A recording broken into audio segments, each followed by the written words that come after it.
Gang's all here, right? Yep. Good. I'm sure Penny will return momentarily.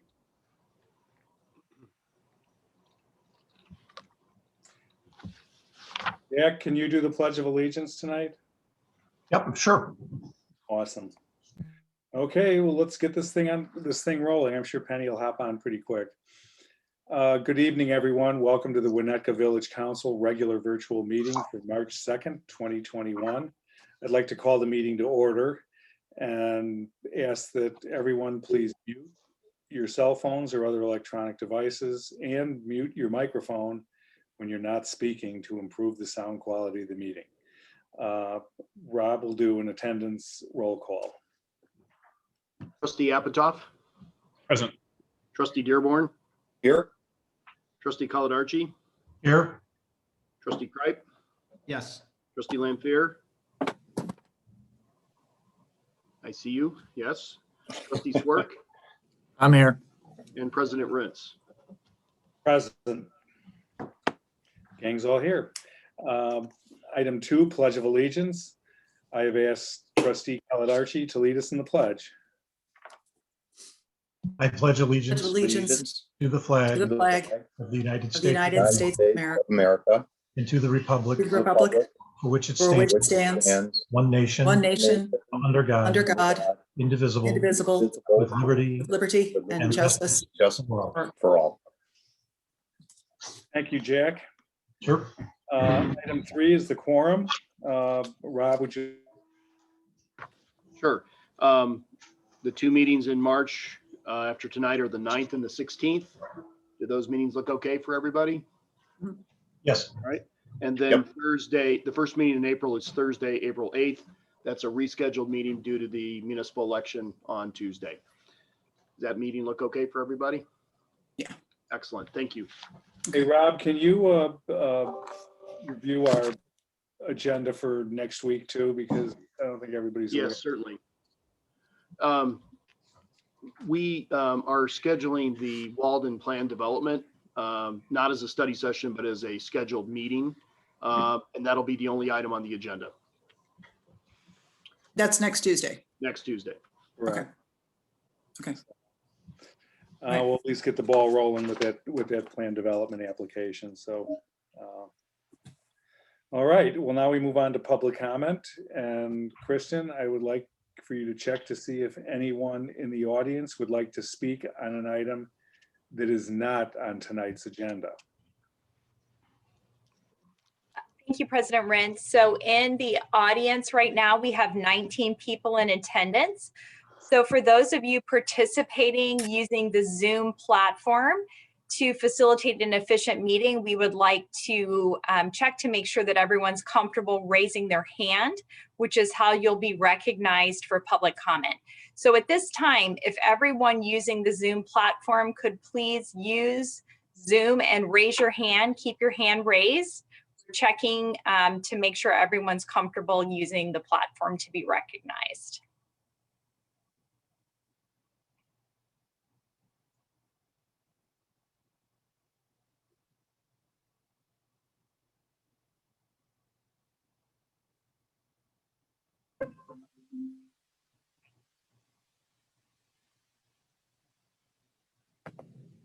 We have a few more people. If you please could just raise your hand to make sure we understand that you're comfortable using the feature.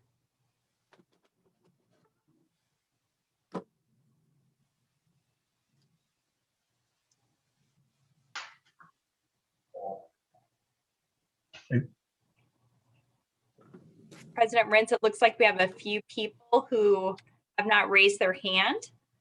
So I believe we need to recognize them individually. Okay, I know that, I don't know anything, I guess. We do have one person also participating through a phone, so they're unable to raise their hand to be recognized. Yeah, so what we need is Leo, Leslie, and Susan to raise their hands to indicate that they know how to use the platform. Please. Okay, thank you, Leslie. So Leo and Susan,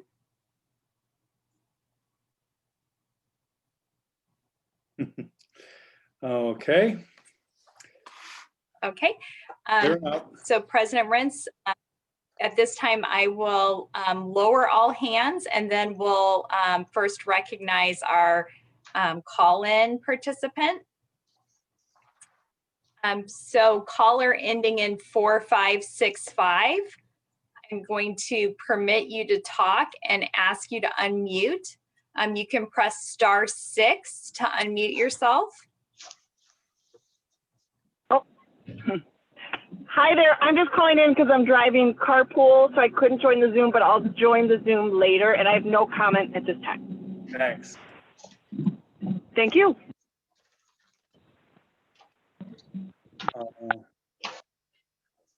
So we got So now, a bunch more people jumped in the room too. All right, well, let's just open it up here. Does anyone in the audience have any comments or statements for the village council on items that are not on the agenda this evening? So if you're here to talk about the historic preservation issue, that's later, but this is for things that are not historic preservation.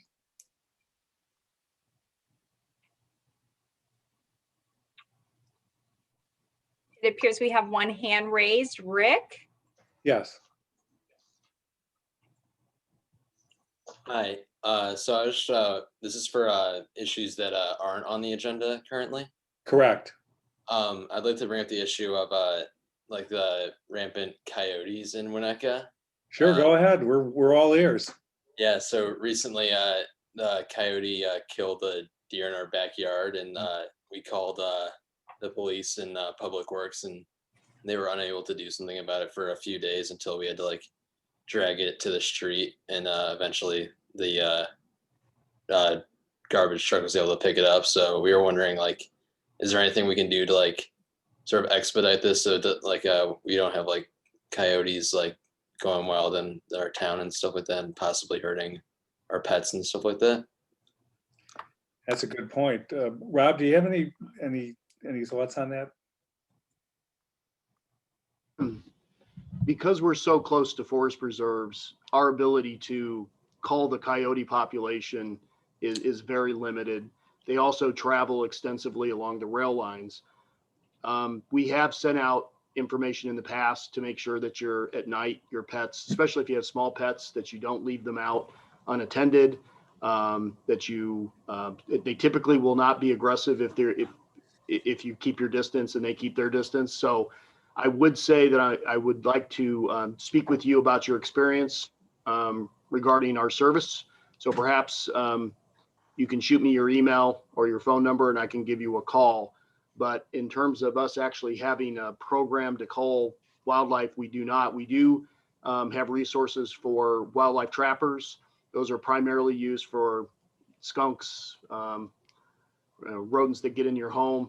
If there is a coyote that is acting aggressive, we will come out on the actual event and try to put it down in that case, but we don't have a proactive program to call the herd or call the pack. Okay, great. Thank you so much. Thank you. Rick, thanks for stopping in. And if you'd like to talk further with Rob on that, feel free to either share your phone number with him or just give him a call at Village Hall during the day. Great. Thank you so much. Thank you, Cool, Rick. thanks. Okay, anybody else who might like to address council on items that are not on the agenda?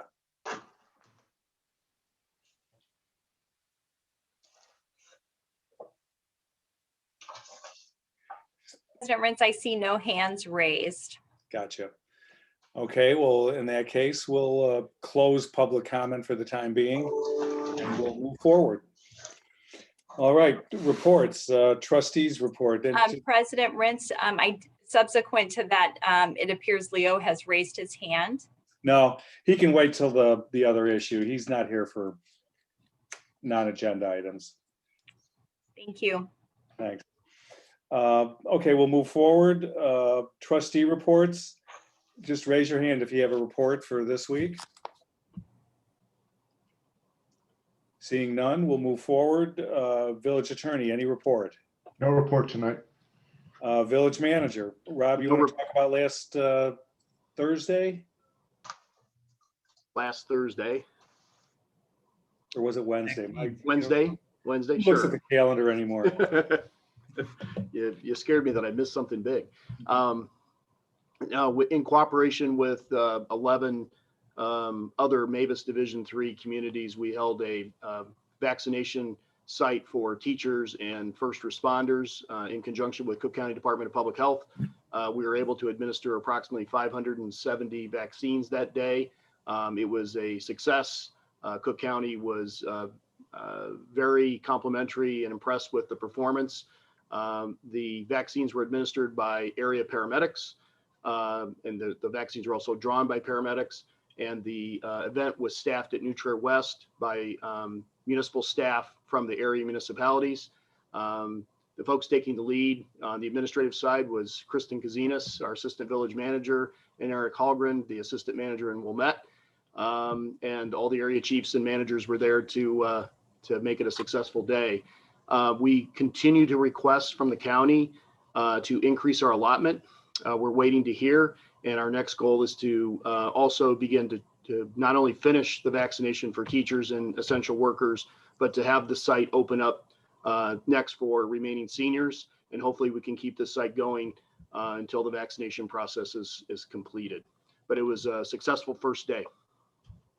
Very impressive, guys. Yeah. Thank you. Thanks, Rob. Yeah, I was out there and it was running like clockwork, and the folks at the county were very impressed, and I think we showed them something they didn't think could happen. There was such a lot of resistance to allowing EMTs to administer these vaccines with no real basis for it. So I really have to give Rob and village manager Brian at Wilmette and Alan Burkowski a lot of credit, because I'll tell you what, they had to work their rear ends off just to get people to listen to them, let them alone to open that facility. But now that it's open, hopefully we'll be able to get our allocations and provide a service not only to our essential workers, but hopefully to the rest of the population as we move forward. So looking forward to that. Thanks for the good hard work, Rob. It was good stuff. Thank you. Village president, I got a lot to report, but not tonight. Approval of the agenda. We're on item 6. Does any trustee wish to move an item on the consent agenda for a separate vote? Seeing no hands, I'll move forward and ask to have a motion to approve the final form of the agenda.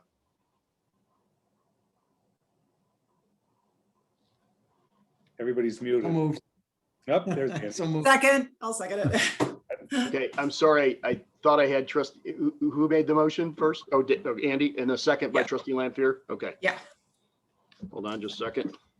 Trustee Kripe, Yes. trustee Lanfear, Yes. trustee Apatow, Yes, trustee Swerk, Yes. trustee Caladarchi, Yes. trustee Dearborn. Yes.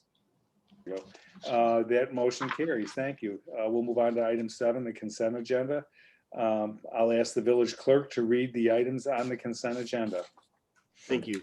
Approval of village council minutes for February 2nd, 2021, regular meeting, February 9th, 2021, virtual study session, and February 16th, 2021, regular virtual meeting. Approval of the warrant list dated February 12th through the 25th, 2021, in the amount of $1,399,495.07. Resolution number R30, 2021, refuse containers and RFID equipment purchases for adoption. Resolution number R31, 2021, landscape maintenance service contract. Resolution number R32, 2021, use of MFT funding for street rehabilitation program. Resolution number R33, 2021, security for construction on state highways. Resolution number R34, 2021, purchase of 600-volt underground cable. Resolution number R36, 2021, 566 Chestnut Street easement agreement. Resolution number R37, 2021, 852 Spruce Street easement agreement. Resolution number R38, 2021, withdrawal from the Intergovernmental Personnel Benefit Cooperative Subpool, and authorizing petition for full membership. Awesome. Thanks, Rob. All right, may I have a motion to approve the consent agenda by omnibus vote? So moved. Second. Roll call vote? Trustee Lampier, Yes. trustee Apatow, Yes. trustee Dearborn, Yes. trustee Swerk, Yes. trustee Kripe, Yes. trustee Caladarchi. Yes. Great, that motion carries. Thank you. Item 8, ordinances and resolutions. Resolution number R35, 2021, creating a regional fire training tower cooperative, and this is up for adoption. This resolution approves agreements between Winnetka and several neighboring communities to create a regional training cooperative. Here to review is Deputy Fire Chief John Ripka. John, welcome aboard. Thank you, President Rintz, Village Council, for this opportunity to talk about our regional fire training cooperative, which we're very excited about. As you may recall from our budget presentation last year, our training tower is in need of significant repairs totaling approximately $120,000. With COVID reductions last year, we tried to come up with some creative ways to sort of offset those repair costs.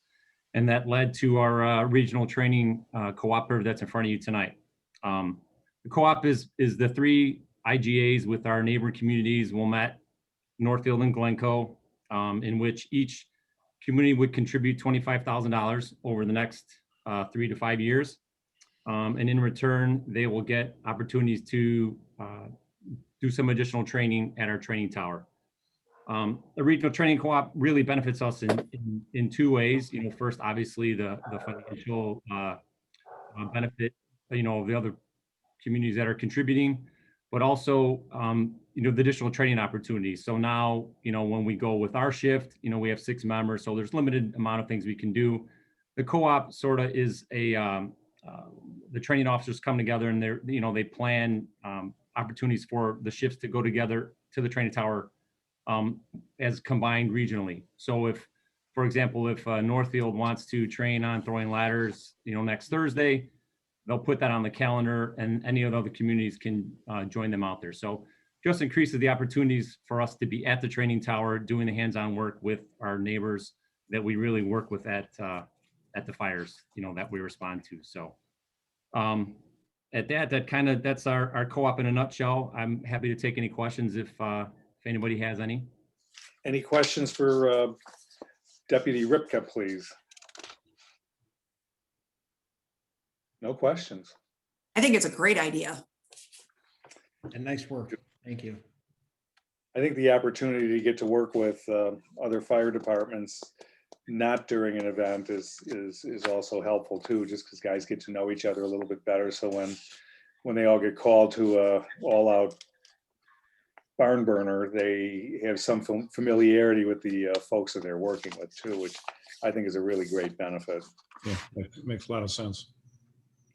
So is there any public comment from the audience on this item?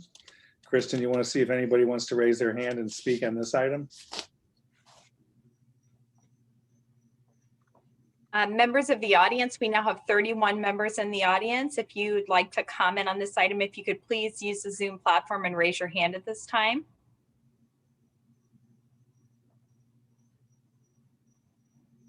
I see no raised hand, President Rentz. Okay, seeing no public comment, we'll bring it back. Does anybody have any comments or other thoughts on this issue before we bring it to a vote? Seeing none, I'll go ahead and ask for a motion to adopt resolution number R35, 2021. So moved. Second. Roll call vote.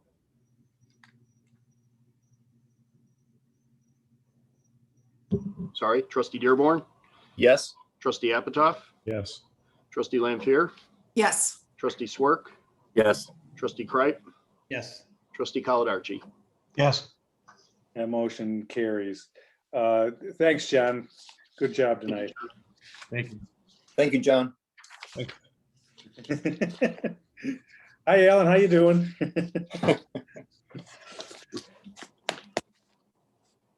Doing good, thank you. Good. Thank you. All right, well, we're going to be moving forward here, and now we're moving on to the main course for the evening, ordinance number MC 2-2021, demolition delay and building size bonus for historic homes. This is a public hearing and for public hearing and introduction. The subject ordinance has been discussed by the council at 2 prior public meetings.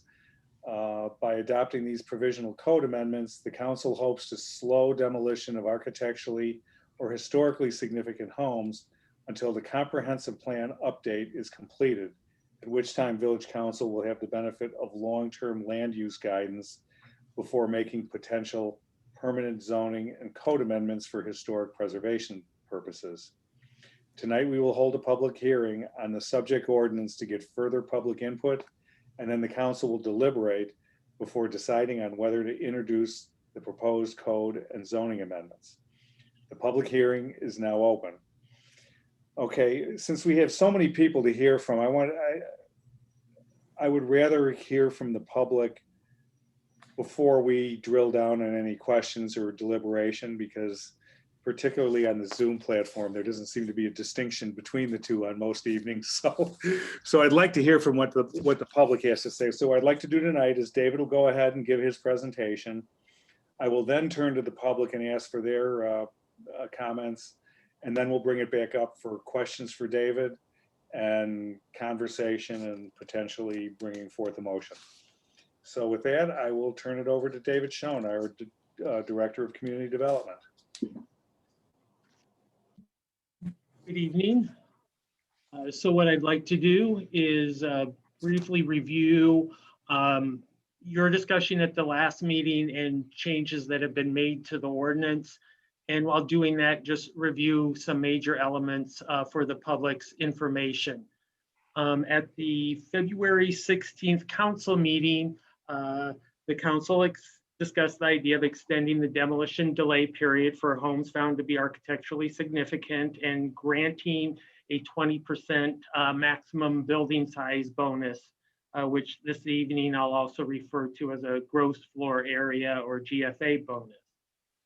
At the conclusion of your last meeting, there were 8 items the council requested that staff address. 4 of them were pretty straightforward and have been incorporated into the ordinance. I'm not going to review those, but I would like to briefly review the other 4 items, plus summarize some additional information that was provided regarding the potential benefits of providing a 20% maximum building size bonus. So the first issue is the length of the demolition delay. It's proposed to be 270 days, and let me explain that. As part of the demolition permit review process, the LPC at its first meeting will make a determination whether the demolition can move forward without delay, or if the commission needs further information to make a determination. Thus request an HAIS or historic or architectural impact study.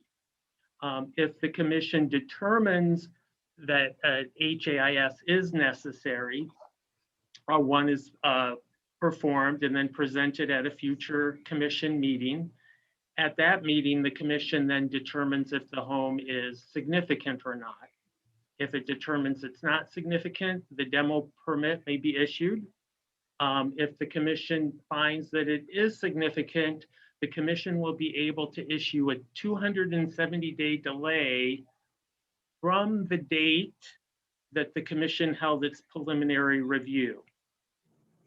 So what this means is currently from the submittal of an application to the end of a demolition delay for a historic home, the delay can range from 150 to 180 days. Under the proposal, that same time period from application submittal to the end of the delay period could range from 300 to 330 days.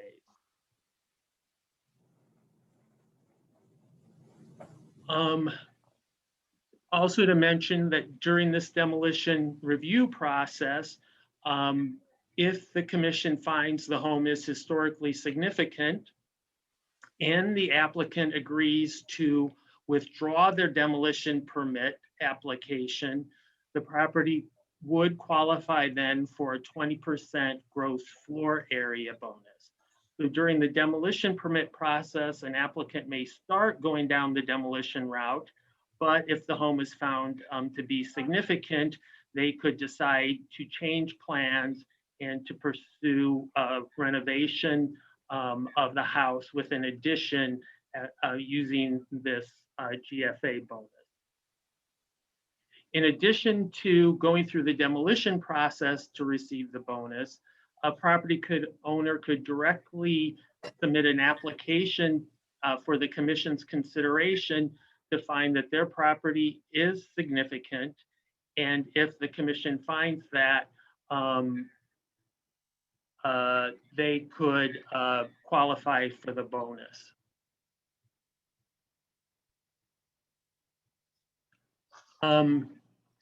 The second issue was what features would be subject to review.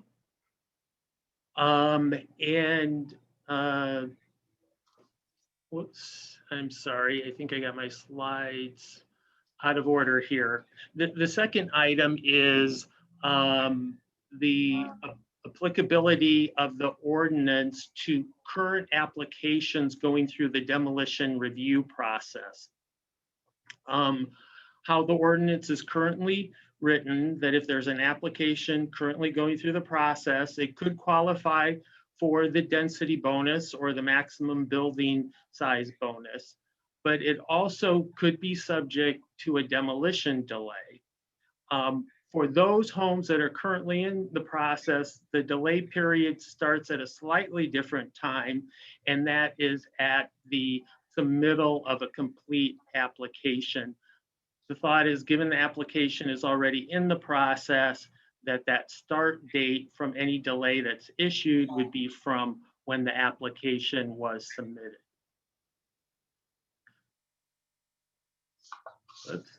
The third item deals with what building features would be subject to the review if a property qualifies for the bonus. Any changes to the building would need to go through a review process by staff. And those elements or features that would need to be reviewed would be those that have been identified to be significant, that are either visible from the public or private street, or any other features that the LPC has found to be significant during its review process and determination of the building being historic or architecturally significant.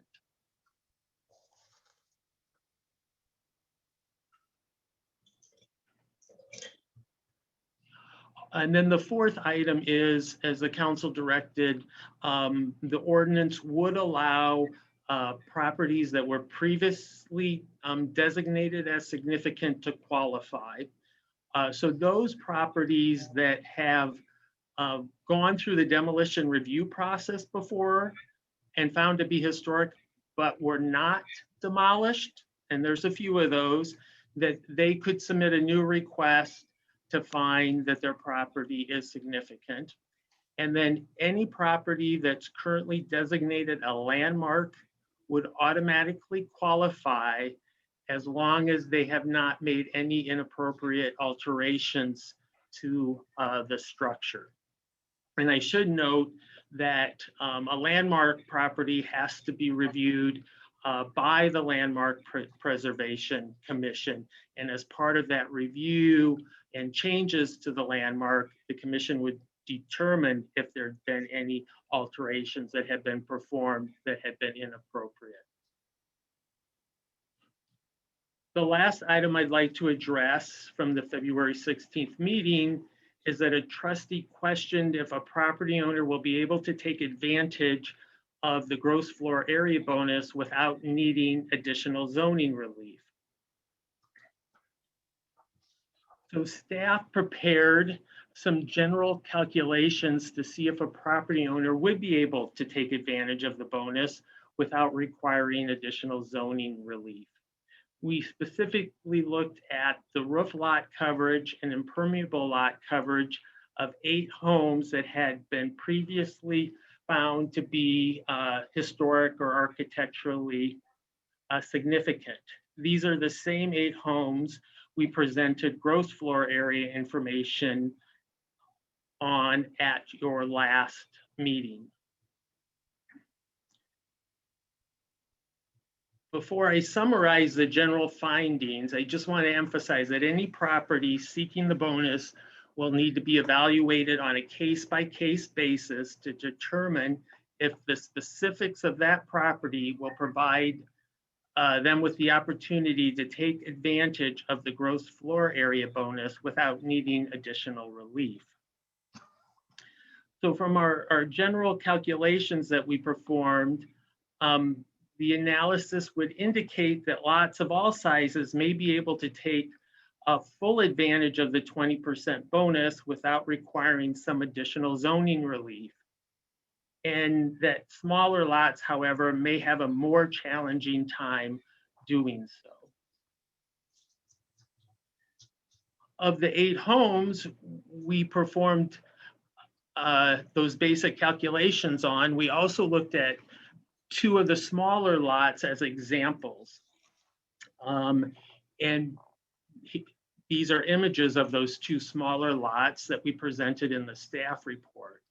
And based upon our estimates, it would appear both properties may just be able to take full advantage of the 20% GFA bonus without requiring other zoning relief.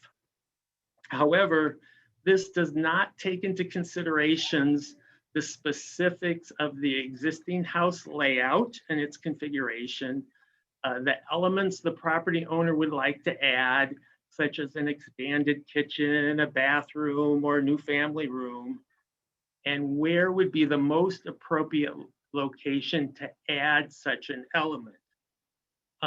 So if the current layout of the house would want the kitchen addition to be in one area, that addition may fall into a required setback, I guess is my point there. So again, each site is going to have to be looked at on a case-by-case basis to see how they could take advantage of the bonus. As was mentioned at the last council meeting, the ZBA reviewed and the Village Council recently approved some variations for 1180 Oakley, a house that the Landmark Preservation Commission found to be architecturally significant.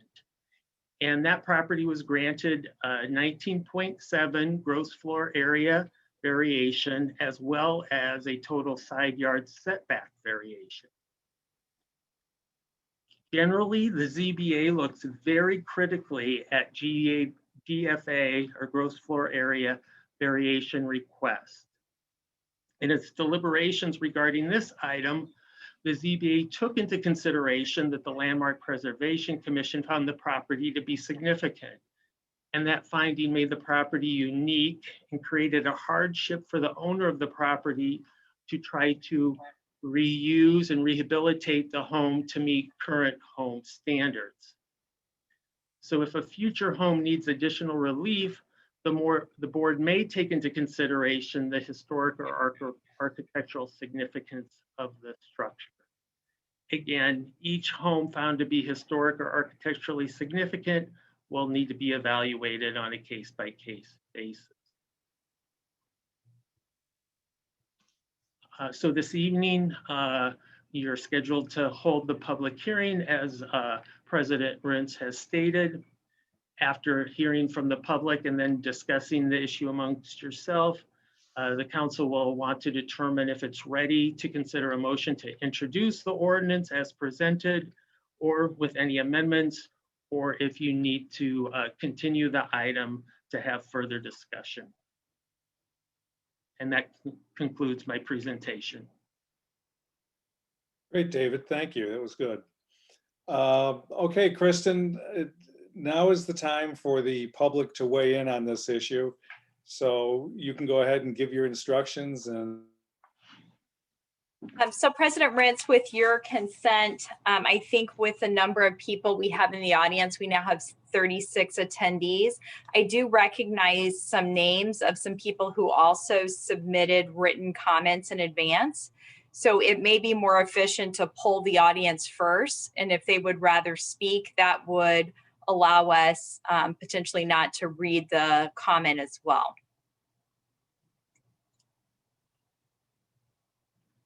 I'm sorry, Chris, you're muted. Sorry. Just make sure that it's clear to those speaking that if they've sent in an email and they speak, that we won't be reading their email, but it'll still be part Yes. of it'll still be part of the file and the package. So all of the emails that were received in advance of the meeting were forwarded to the council as well. So with that, let's ask the members in the audience, if you would like to speak on this matter, please raise your hand using the Zoom platform.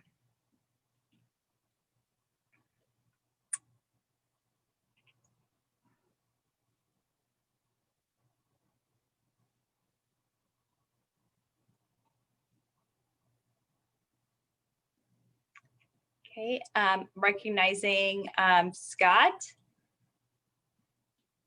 Good evening, gentlemen and ladies. Scott Myers. Glad to be back with you.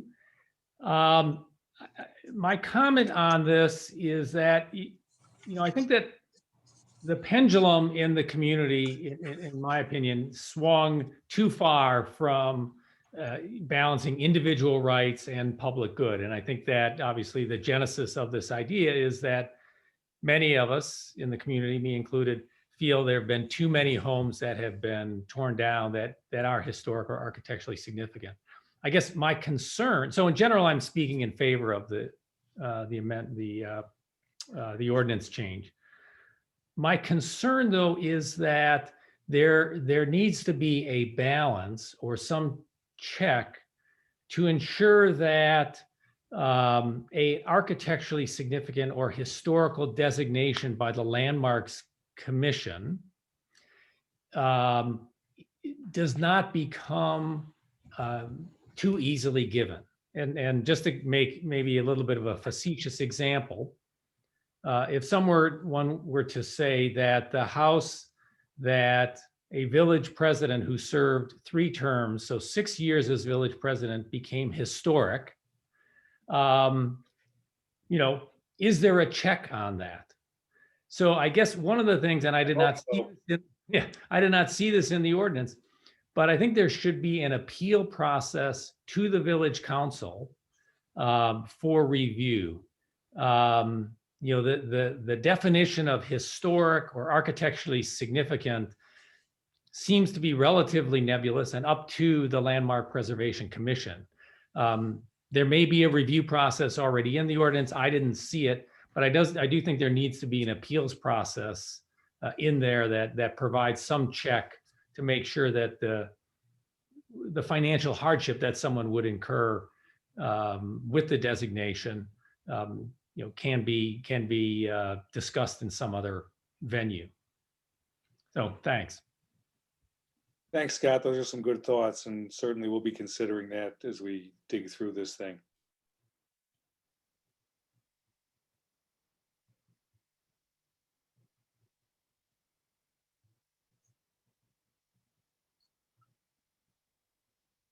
Dan?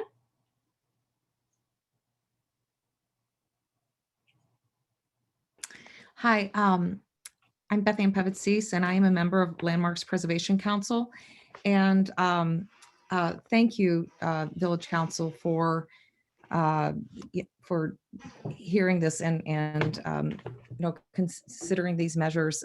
We have been listening to our neighbors share their concerns and about the travesty of losing so many wonderful historic and architecturally significant homes through the years. And we truly, applaud we're very grateful for your consideration and of these measures and helping to determine these measures to encourage historic preservation and less demolition. But I wanted to let you know that please know that, not every vintage property that is reviewed by the Landmarks Preservation Council is necessarily deemed historic or architecturally significant and therefore worthy of an HAIS. The members of the Landmark Preservation Commission carefully evaluate each demolition permit presented to us at our monthly meetings. Throughout this process, we consider the recommendations of the Wineka Historical Society, as well as any input from Landmarks Illinois, and also neighbors' testimonials. And when we evaluate the demolition permit, we carefully consider, all of these items, as well as any other, input from the community. Then we decide if the property should require an HAIS. So I just want you to understand that, that we carefully evaluate every application. And, our neighbors have said, for many years that, this just is such a travesty in our community that we're losing so many beautiful homes. This is the architectural fabric of our community, but we're very careful about what homes are determined architecturally significant and historic. And as I said, we consider the information from the historic society and our neighbors and Landmarks Illinois. So I hope that you will understand this, that this, we consider this a very serious matter, and we're happy that we're very pleased that we're finally doing something in our community to to preserve the very special and very, actually there's very few overall very homes that are historic and architecturally significant. Thank you.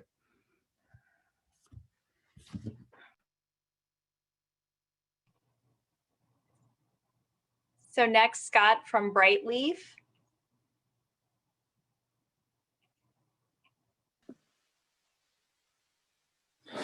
Good evening, trustees. I just wanted to comment on one of the specific provisions of the proposed code here related specifically to the 270-day delay item that is on the agenda.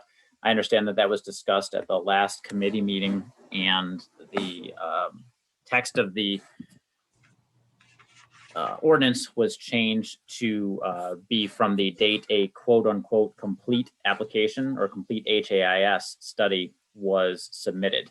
I'm just asking that the council look at this particular clause a little bit more closely due to the real world circumstances that can come from this clause, and to urge the council to have the 270-day maximum delay apply to all projects in the ordinance to be from the date a completed application is submitted and not a completed HAIS study is submitted. Quickly and succinctly, I hope the background for that is we are currently representing a Wineka property owner in this process right now. We submitted the demolition application on December 31st of 2020. Only last night were we directed by the commission to obtain an HAIS. We have been told by consultants that we've talked with that it could take up to 60 days to create that HAIS and then submit that 25 days to get on the next commission's meeting. And so all of a sudden now we're potentially 60 to 90 days before we can even appear in front of the committee again for their review. And most recently in the January meeting, or maybe the December meeting, I'm sorry, one of the applications was denied as being a complete submission, which required the applicant to go through the process to correct the HAIS, add more information, and go back in front of the commission. And so I know that this is potentially an isolated example, but it is an example of the duration of something going far and above 270 days from the time an application was submitted, stretching all the way up to 420 days in a less than ideal scenario, which frankly, my client finds themselves in right now going through the process. So it's one thing for this to happen on a demolition permit, but for an applicant who is interested in doing a renovation of their project or interested in doing something that is not just demolition, I would hate for them to be caught in this extremely long duration process and get either bogged down, not be interested in making appropriate renovations to their project, or give up and leave a property in a poor or dilapidated condition of some kind. So succinctly, and I'm sorry, I just urge the committee to apply the 270-day maximum delay from the date of completed application and not the date of completed HAIS study. Thank you. Thank you, Scott. Peter, could you clarify the status of this particular individual's client, please? In terms of this client's, Maybe I asked Pete, I was asking for our village attorney to respond back to that. oh, I'm sorry. That's okay. Don't be sorry, David. So there is a special provision in the draft ordinance for the delay period for any complete demolition permit application filed prior to the effective date of the ordinance. And for all of those, the 270 days would begin from the complete application, not from the historic determination by the LPC. And I want to make a point of clarification. Then all other applications, the 270 days starts from the date that the commission holds their preliminary review and requests an HAIS. Correct. Yes. Not from when the HAIS is submitted, it's from the date the commission requests the HAIS is how it's currently written. Gotcha. Thanks, guys. Kristen, next.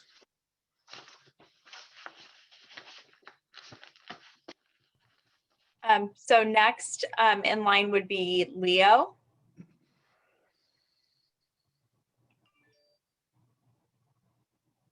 Hi. Yeah, can you hear? Can you hear me or not? I'm sorry.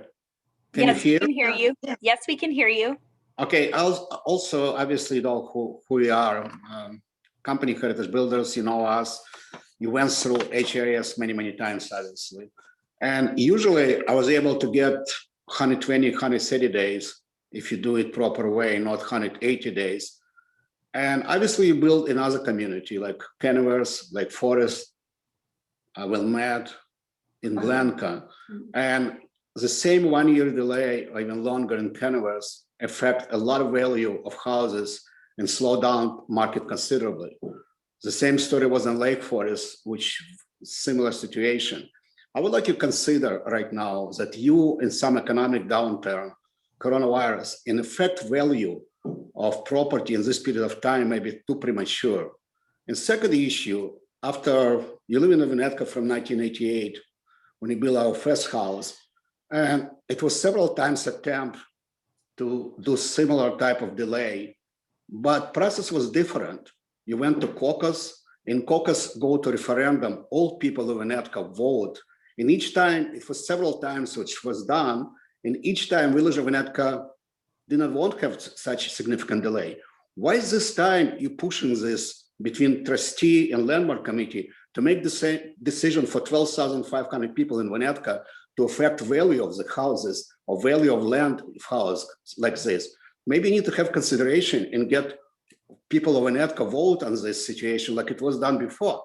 It's kind of short circuit process right now when you're pushing this, and it does have an effect for a lot of property, unfortunately would be sold for a lot for land value. I feel we should reconsider such move and try to go through referendum and some other process when all people in Winnetka can vote on this. Okay. Okay. Thank you, Leo. Really appreciate the comments. So what you're suggesting is a referendum on this? Yes, I do. Okay. All right. Well, I'll certainly hit put that on the checklist for when we deliberate on this in a little while. So Leo, you also submitted a written comment. So Yes, I since did. you spoke, we will not be reading the written comment. Fine, it's fine. Thank you. Thank you for my consideration. Thank you. So next we'll recognize Nan.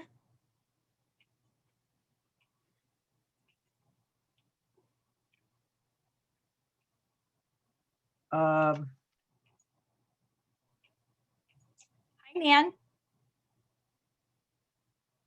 You had it, Nan, but then you muted yourself, I think. You're back. Am I back? You can hear me? I can hear you. Now we can hear you. What? You can't hear me, but everybody else can. Good.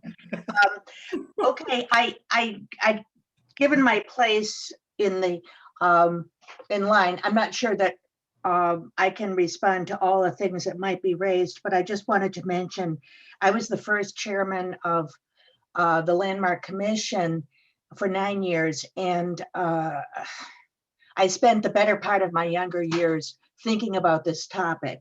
And so things that will come up, property value, people mention that landmark status or landmark issues create a lower property value. And every study I know, economic study I know about, including the people who've done those studies, suggests that it's not true.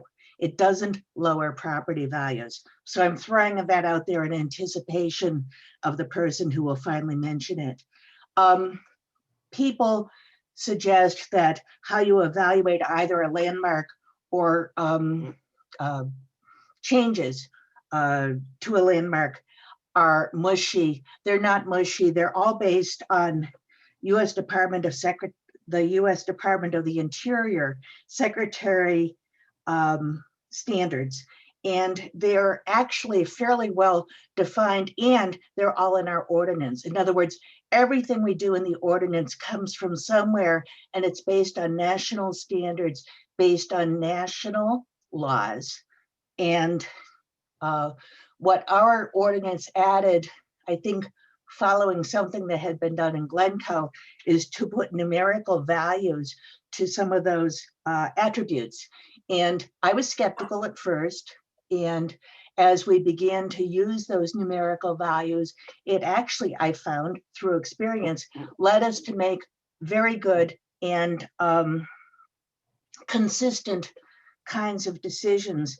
So in other words, what might look mushy to you on a quick reading of the ordinance, if you look at it more carefully and then work with it for a while, I found that there's a lot of definition in there, and it can be applied, and it can be applied in a consistent manner.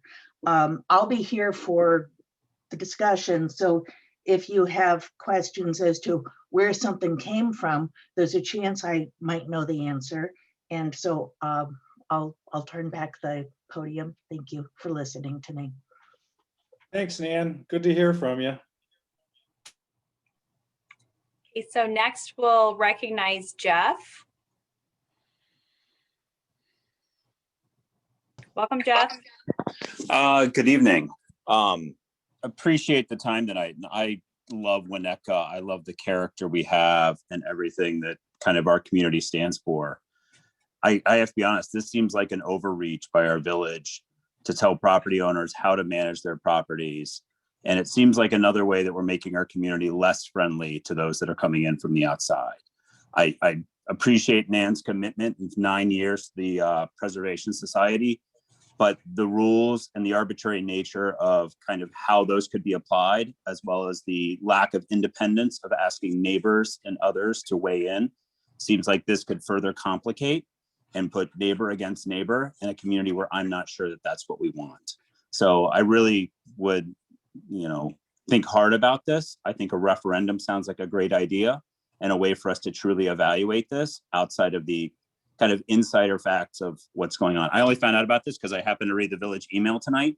This seems like a much bigger issue that should be put to our community outside of those that happen to pick up the village emails and find out that this meeting is going on and decisions being made about their properties. Thank you. Can we get your last name, Jeff? Sorry. Sure, Jeff Jamont. I'm Thanks. sorry, you're, Jamont, Jaymont. thank you very much. We can't see anybody, we can't hear. Thank you. No worries.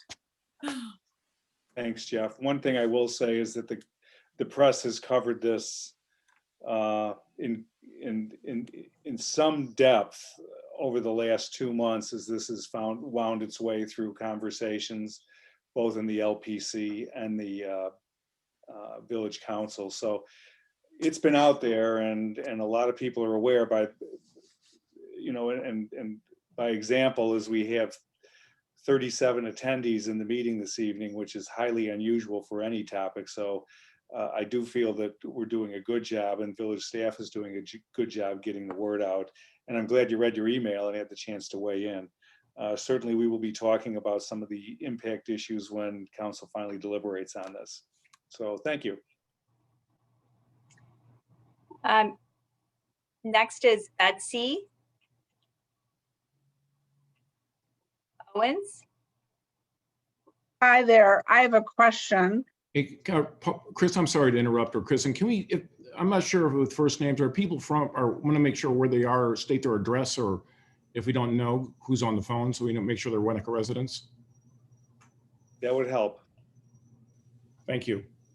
Okay, I'll start. I'm Betsy Owens, 228 Myrtle Street, Winnetka, Illinois. I have a question.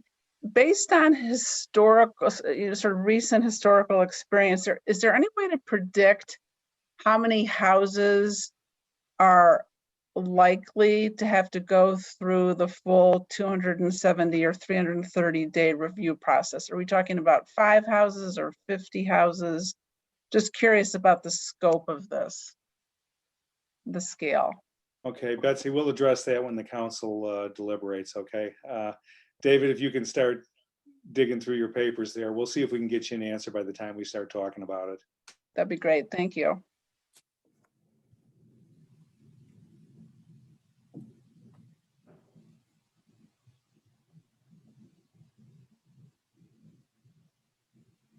Are there any other members of the audience that would like to speak at this time? Please raise your hand. Laura, good.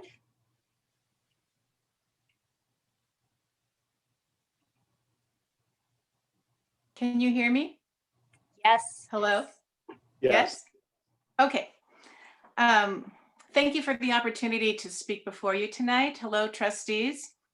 I applaud your recent efforts, and you are demonstrating true leadership by taking a stand to acknowledge the importance of preserving Winneka's historic and architecturally significant properties. As a commissioner on the Wineka Landmark Preservation Commission, I will be brief. I urge everyone here today listening to invest a short amount of time to listen to a presentation that was given to the City of Lake Forest entitled "The Power of Uniqueness." The speaker is Ed McMahon, not to be confused with the Johnny Carson Ed McMahon. He's very well known, travels nationally speaking. This particular post can be found on YouTube, dated April 25th, 2017. If you just search under "The Power of Uniqueness," Ed McMahon, spelled McMahon, you will be able to find it. Mr. McMahon addresses many of the issues that will be discussed here tonight and that have been brought before our commission over the course of several years.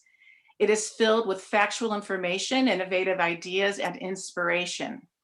It is my hope that we can all unify as a village to embrace the values that are common to us all, and I think there are many. Without an effort toward the preservation of Winneka's most significant properties, we are not only stripping our village of its history, beauty, culture, and sense of place, but we are ripping out the pages of art history books that are found in libraries throughout the world. And once again, I thank you for all your efforts, and also wanted to add a comment that there are many properties in Wineka that aren't significant enough to require an HIS report, and are granted a demolition permit immediately. It seems that in Wineka, we do have an opportunity for new construction as well as architectural preservation. Thank you very much.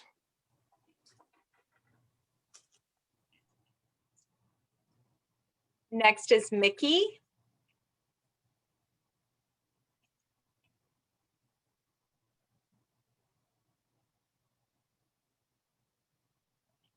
Good evening. Hello. Hello. Can you hear me? Yes. Okay. Thank you, President Rintz and Council. I actually have kind of one question and then based on that, 2 comments. So it might just be a nod of heads instead of interrupting, but does this resolution include an obligation for people selling their homes to alert new home buyers of this potential obligation? Yes or no? Doesn't appear to be. Okay, Peter, I think you're going to be busy. So I would think that would be something that should be considered, because if someone wants to buy a home in Wineka, they are unaware of this potential process. They buy a home, they find out it's now going to be landmarked as historic. It's going to take them 270 days after they apply for a demolition permit, which is a ridiculously long process. So I would think that, you know, put the obligation on a seller in advance, and for a buyer to understand prior to purchasing a house that they may have to or will have to go through this review. And my second comment is I would agree with others that this being, I don't think it is clear that, oh, there's only a handful of houses that will go through this. Well, if there are, let's identify them now so people just understand it or know it in advance.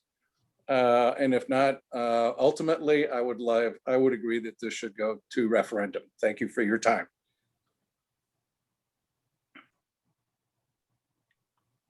So next, we'll recognize Chris.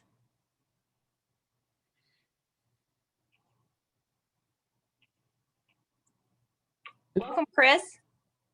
Hi, can you hear me? Yes. Hi, this is Chris Inc. from 455 Birch Street. I'm also on the Preservation Commission, and thank you for taking the time to consider this issue. Our family moved to the village because of the character of the community and the feel of the community. And I was happy to be able to be appointed to the Preservation Commission, which is a real passion of mine.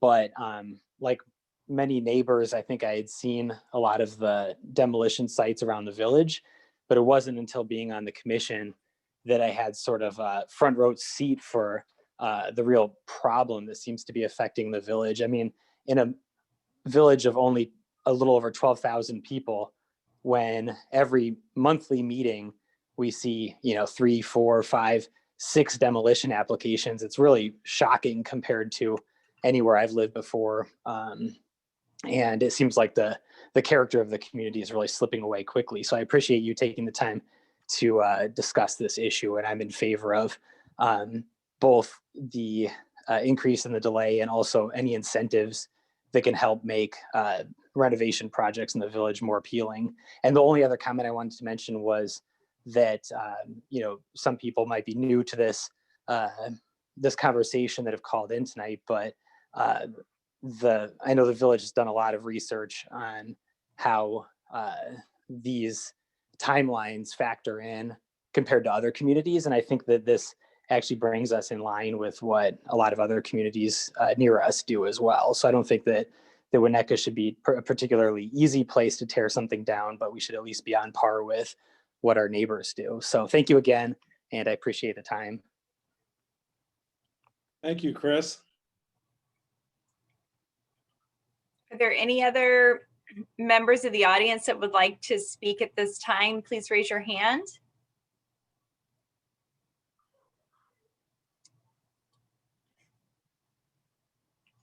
Gina, welcome.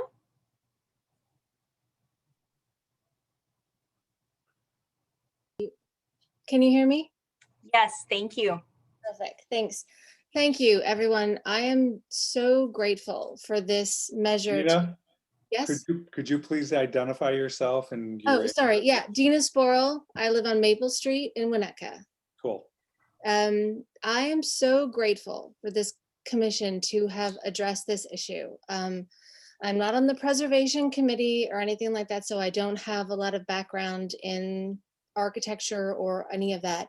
But we've lived here for 12 years, and I have been hoping and waiting for this beautiful place to strengthen its rules surrounding preservation. It's been very hard to watch some of the most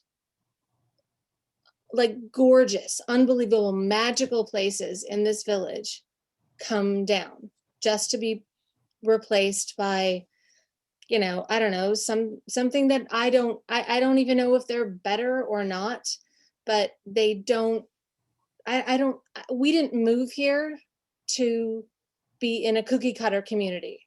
We specifically were drawn here because of the beauty of this land. And Wineka, according to Mrs. Peck, meant beautiful land. We don't know where she got that from, but it is beautiful here. And it's beautiful because of the land and because of the architecture. So you can give fair due to anyone who says property rights, I should be able to tear down anything and build whatever. But there are other places to go. If you want to live in a place that has this kind of heritage and this kind of beauty, you move to a place like Wineka. That's what we came here for.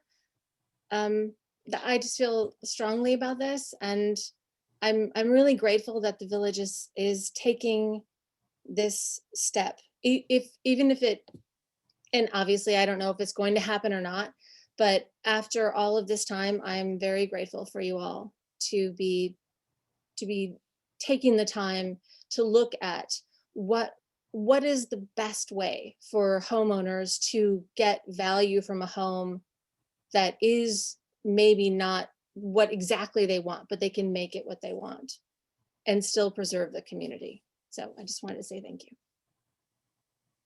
Thank you, Dina.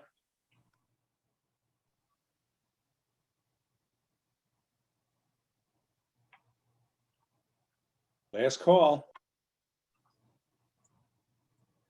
So President Rintz, we do have 2 dial-in callers that are unable to raise their hand. So first I'll recognize caller ending in 4565. You can press *6 to unmute if you'd like to speak. Welcome. Hello, Village Council. Hello, this is Katie Comstock. I live at 854 Prospect. I'm dialing in because I'm still driving carpools, but so I'm kind of still driving, but this is so important, and thank you so much for bringing this up. And thank you to the last person who spoke. I think it was Dina. This is such a beautiful and special town, and it just feels like it is getting, these homes are getting ripped down for some perfect new house. And there's, villages in Europe that have stood for hundreds and hundreds of years. I mean, these are beautiful, great homes that we have here. And it feels like, and not in every case, there are so many wonderful developers building high quality homes that it does feel like we're getting taken advantage of a little bit by some developers, where it's so easy to build new construction homes, and you just, in 60 days or whatever it is, everything can come down and someone gets to build a home however they want it. But I think there is something very special in our town, and I don't know what the right ordinance change is, but we have to, I do think we need to put a value on what we have in this beautiful town. Otherwise, it will be changed forever and it will be gone, and we can never get it back. So you guys have a hard job in front of you. You're doing a great job. Thank you so much. And I don't know what the right answer is, but I think you're making such great steps by changing this and just saying we can't let this continue to happen. But there are also beautiful homes going up but it's just, we have to strike that fine balance between property owners' rights and preserving the value of our town. Okay, thank you. From the car and carpooling, I'm going back to that now. Bye. So Katie, quickly, she also submitted a written comment. So. That's fine. Oh, that's okay. You can just, that was fine.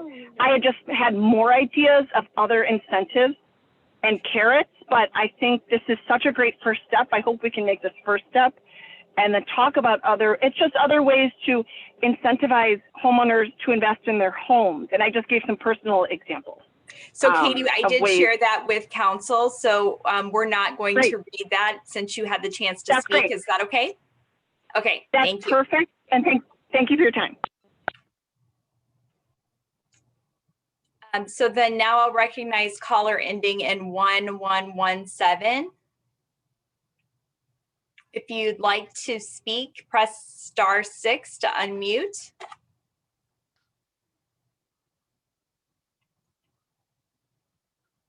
And to identify themselves.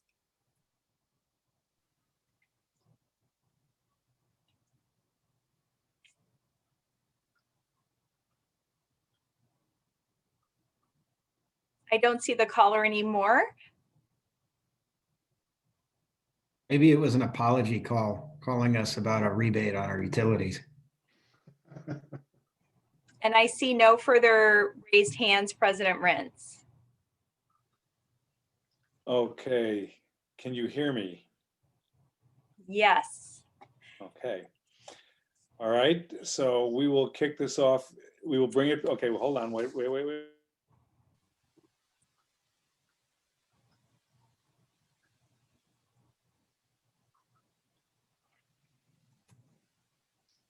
Can't hear you, Chris.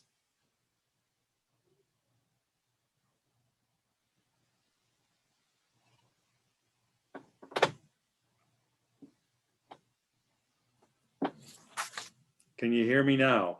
Yes. Yes. No. My internet connection is unstable and I'm going to hear about it tomorrow from the village manager. So let's bring it up to council level. First off, questions. So President Rentz, I'm sorry to interrupt you, but we do also have the written comments that were submitted. So would you like me to read those at this time? Thank you. So the first comment is from Steve Aisen, A-I-S-E-N.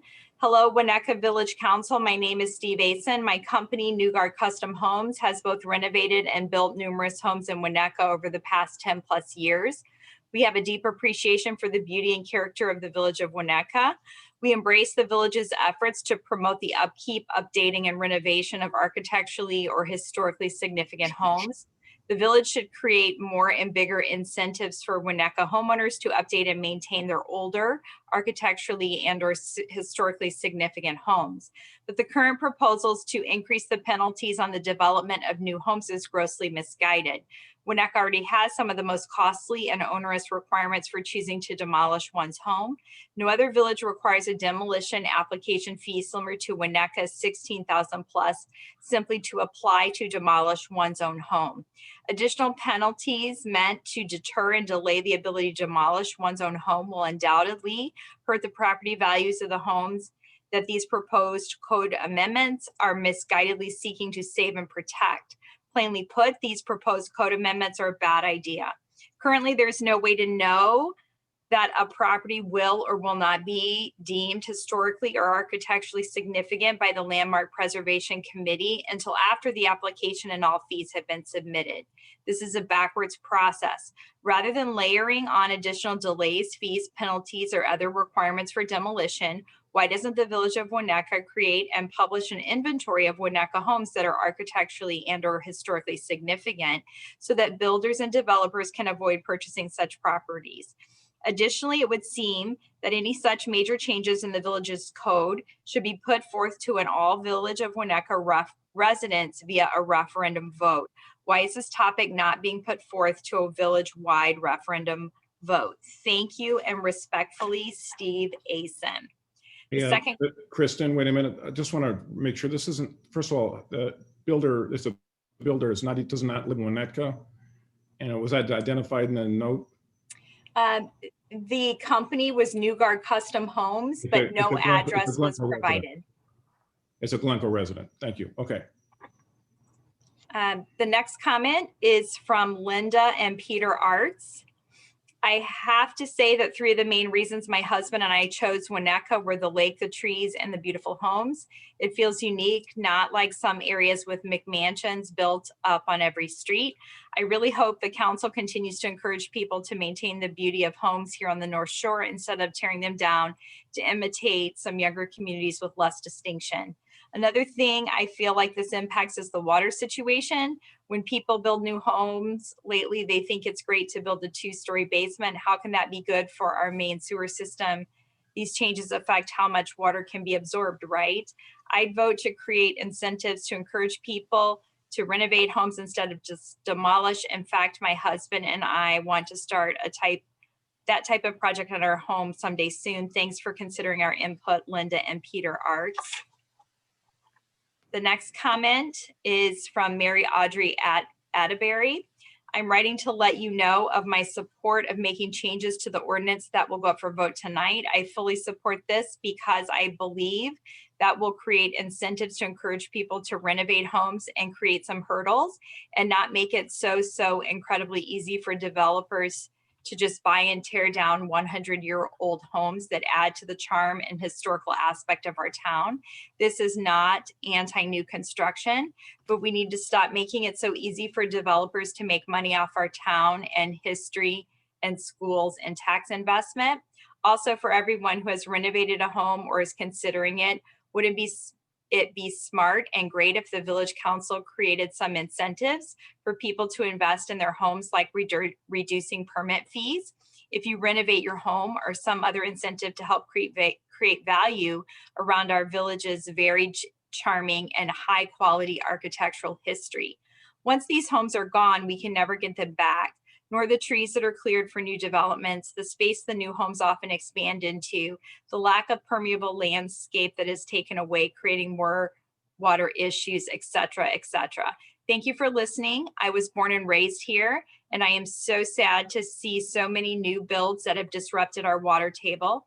I know firsthand, as the house behind me has done this to all of our neighbors and myself, and built out lots. We are starting to look like a new planned development community instead of historical Wineka. Mary Audrey Atterbury, 769 Foxdale. Next comment to the Wineka Village Council. We strongly support strengthening the village's ordinance to obtain demolition permits for architecturally significant and/or historic homes. Please take our support into consideration as you vote on Tuesday, March 2nd. Thank you, Lisa and Carrie Cochran, 270 Fairview Avenue. Next comment, dear Wineka Village Council members, thank you for meeting tonight to vote on amendments to the Village Code to encourage the preservation of historic or architecturally significant homes in Wineka. I'm writing again to extend my full support of these proposed amendments. My husband Van and I have lived in Wineka over 8 years, during which time we have lived in and extensively renovated 2 historic homes, one at 738 Lincoln Avenue, our current home at 559 Oak Street. Both homes were considered for demolition by developers despite their sound structural integrity, historical significance, and beauty.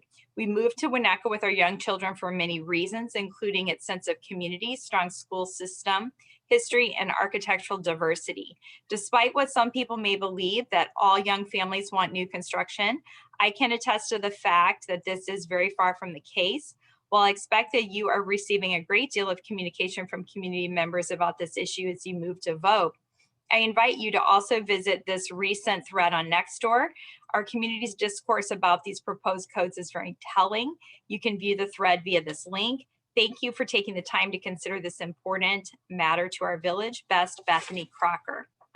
Next comment, I am writing in support of the proposed maximum building size bonus and encourage the trustees to consider future measures which further incentivize the preservation of older homes within our community. Sincerely, Susan M.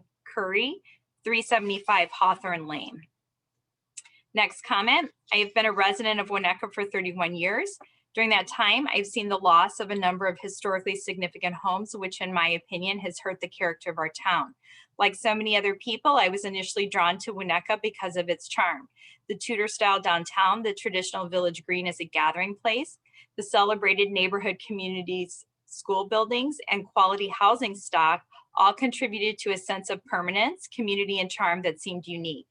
As suburban sprawl and housing teardowns have made other communities around us look modern and uniform, keeping some of our significant historic homes and these other historic landmarks gives Wineka its unique character and creates a sense of community pride.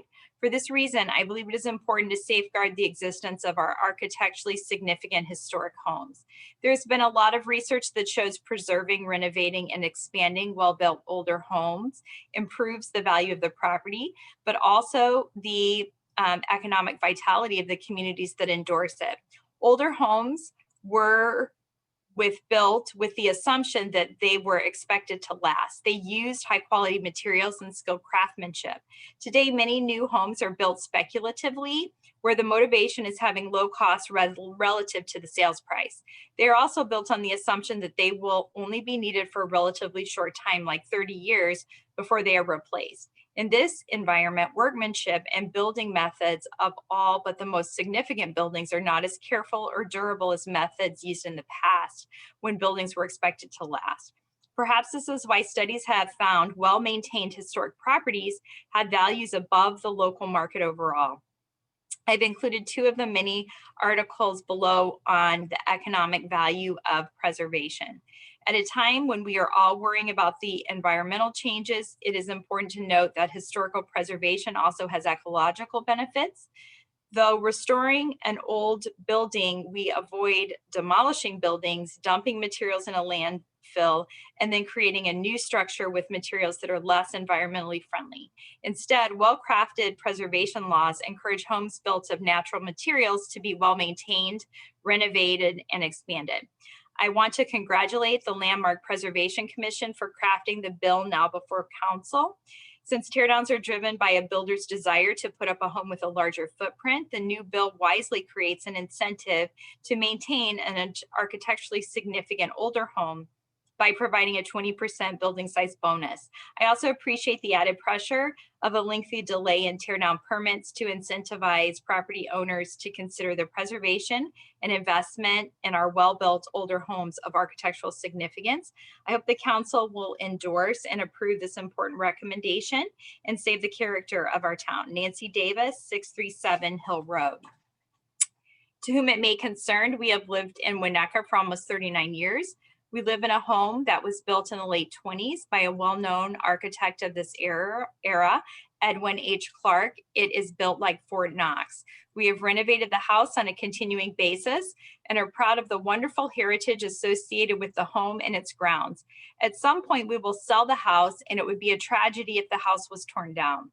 We need to preserve the wonderful architectural integrity of this town, as enough damage already has been done by architects and contractors who have torn down homes and using the entire building envelope built houses that are not consistent with the character of so many homes in Wineka.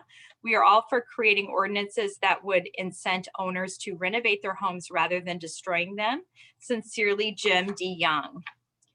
Next comment, having been a Wineka resident for 38 years, I'm appalled at the real estate wreckage that has befallen our town.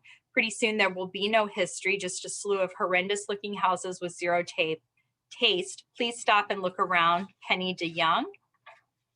Next comment, dear trustees, as an owner of a Wineka landmark, 1909 Howard Van Shaw House, former member of the Landmark Preservation Commission and a former executive director of the Wineka Historical Society, I enthusiastically support the proposed amendment to the Preservation Ordinance. I served as Wineka Historical Society executive director from 1999 to 2006, and during that period researched up to 12 demolition requests per month. A vast majority of the houses were not historically or architecturally significant, but a few were exceptional. Unfortunately, only one homeowner decided against demolition. The others were razed, and the landscape of the village was forever changed. An HAIS and an extension of the waiting period could discourage hasty demolitions and also educate buyers about the architectural and historical context of their home within the village. Providing the 20% GFA preservation bonus will allow for construction of additional rooms to accommodate the lifestyles of today's families and make the option of preservation more attractive to new buyers. Thank you for taking the proposed amendment under consideration. I believe its adoption would help protect Winneka's unique neighborhoods. Sincerely, Joan Keller Avanich, 779 Bryant Avenue. Next comment, to whom it may concern, as a homeowner of a renovated older home in 1879, I am in support of making changes to the ordinance that will create incentives to encourage people to renovate homes and will not make it so easy for developers to buy and demolish homes. The way the current ordinance is written, it is extremely easy for developers to make money off of our town, history, schools, and tax investment. Wouldn't it be great if the village created incentives for people to invest in their homes? For example, this could include reduced renovation construction permit fees, which run 3% of estimated construction costs, improved permit turnaround time, and other so-called carrots. Please share any other ideas with the council that would help create value and encourage investment in our village's varied and high quality architectural history. Jennifer Feldman, 530 Willow Road. Next comment, to the Winnetka Village Council. My husband and I are out of town, but strongly support a new ordinance to protect the beauty and integrity of our lovely Wineka, which has been used at the pleasure of certain realtors for profit. We have seen some incredible homes demolished, well-built, beautiful interior features and woodwork, which should have been saved as special assets for our village. We strongly support these measures, which will strengthen the effort of homeowners to remodel and lengthen the time that demolition can take place. Please save our village heritage, or what's left of it. Elisha and Nina Gray, 1125 Spruce Street. Next comment. Dear Village Council, I am strongly opposed to this change in code as it gives too much power to the Historical Preservation Committee without sufficient checks and balances. The owner has the right to enjoy their property unencumbered, and this would severely curtail the basic rights of ownership. If the proposed amendment passes, the cost of home ownership would increase and create undue burden upon the existing homeowners and future owners alike. The village has been working towards making homes more affordable with modern codes that reduce the barrier to ownership, and this code amendment would do the exact opposite. My greatest concern is that select few members will wield too much power at their disposal and discretion, causing unnecessary conflict in our community already filled with political strife. Do not pass this code, as it would further cement the negative stereotype of Wineka as the bastion of the wealthy and the privileged. Thank you, Josh Ha. Next comment. Hello, I wanted to write in support of the code amendments regarding the preservation of historic or architecturally significant homes. I applaud the council for taking on this issue and feel that the village needs to make changes to how we grant permits to new construction if we are going to preserve the charm, historical significance, and working order of our village. As it stands now, it is much easier to tear down and build a new home than it is to renovate or add to an existing home. The regulations surrounding everything from square footage to permitting are biased towards builders and developers. We are residents who have lived through 3 new construction projects on our side of our small block in just the past 3 years. The amount of flooding issues that now take place that never did before was astounding. The square footage added to these lots compared with the pushback current residents trying to make minor changes in their historic homes run into is biased and short-sighted. I support the proposed code amendments and feel it is in the best interest of our village to continue to look at how we are incentivizing homeowners versus outside developers. I appreciate that the council is addressing this and look forward to Wineka doing what is best for our residents and the long-term vitality of our village. Thank you for your consideration, Sarah Ann and Joel Harris, 516 Orchard Lane. Next comment. Hello, I am emailing to state my support for the extension of the demolition delay from 60 days to 270 days. Also, I support the 20% max building size bonus to historic homes. Thank you, Justine Hurihani, 491 Hawthorne Lane. Next comment, I fully support the proposed changes to give the commission more ways to work with homeowners towards saving historic homes in Wineka. Joe Long, 700 Ardsley. Next comment, we're in full support of the initiative to strengthen the ordinance regarding demolition of historic homes in Wineka. Oftentimes, the character integrity of this beautiful town is disregarded by some builders with very little interest in history or community. The intent of this measure is not to stem growth or change, but to give thoughtful consideration to all options and the proper amount of time to do so. We are most appreciative of these efforts. Kind regards, Susie and Tom Lyman. Next comment. Dear Village Council, I was alerted by a concerned Wineka resident about the significant changes being discussed tonight regarding the extension of up to a year delays incurred in the evaluation process for historically significant properties. Having lived in Wineka for the past 30 years and a real estate broker for almost 20 of them, have been very involved in the community as well.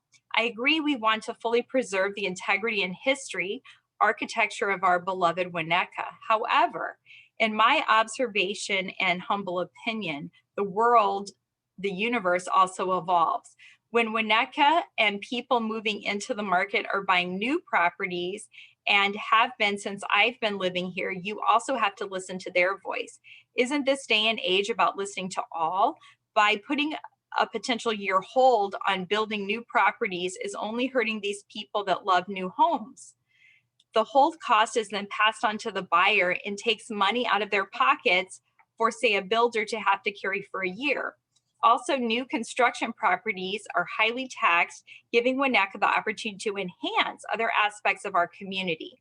The existing way we approach the historically significant is fine and has worked. There's no reason for this added extension of time on the building process. It is simply not fair to these young families coming from the city or out-of-town buyers, say from Dallas or a market like Minneapolis, to add significant cost to them investing and buying property in Wineka. It becomes prohibitive and they end up looking elsewhere. I have had relocation buyers look at the North Shore, and because not enough newer options for them, head to the Western markets to purchase. I know there's a fine line, but I don't think we need to reinvent the wheel here. My second question suggestion, having again talked to many residents and to the pocket of homeowners that live around the Wineka Tower, to paint it so it looks like a lighthouse. I guess it's been discussed before, but has never happened. But what better time than the renovation of the lakefront to do it? I really think it would be cool, game-changing, epic thing to do, creates a super friendly environment for all, as opposed to, oh, what is that? It's just the Wineka power plant. Someone else even suggested painting like you'd see on a small town water tower, just the verbiage Wineka 60093. Honestly, I think we could do either or both. I would be happy to try and spearhead a fundraiser if the village was to approve to help fund the painting of it, or it could be added to the lakefront project. Thank you, Sarah Elder Lyons. Was really going to try to make it through without a drink, but that's not going to happen. A few more. We're in awe, Kristen. I'm on the M's. We'll assume that's water. Yes, this is water. The next comment is from Maggie Miners. I fully support new incentives to encourage Wineka homeowners to invest in their homes for renovations. There are too many ugly homes being built by developers that are too big for the lots, use conflicting materials, and do not work with the overall aesthetic of the village. I also support any opportunity for current homeowners to have an easier time with renovation and improvement permits. Thank you, Maggie Miners, 480 Willow Road. Next comment, we vote no on passage of these amendments. Mark Mitchell, 224 Sheraton Road.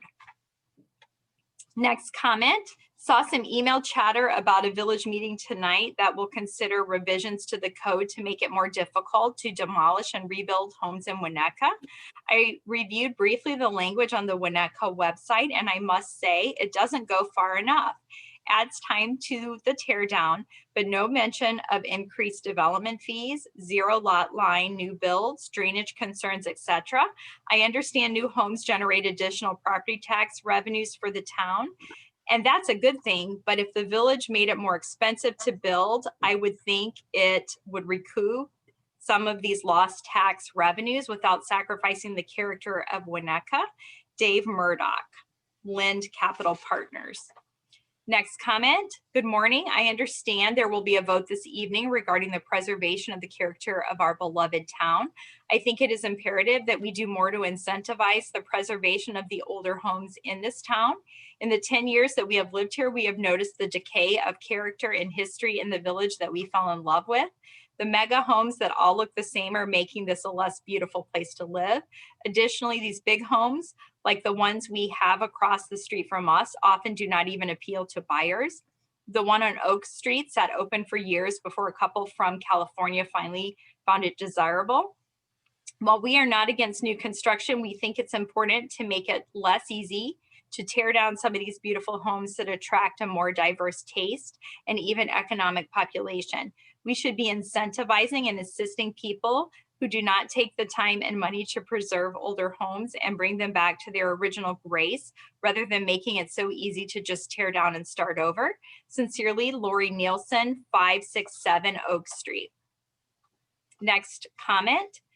Please allow this message to serve as our endorsement of the village's efforts to implement the proposed new guidelines for the preservation of historic properties in Wineka.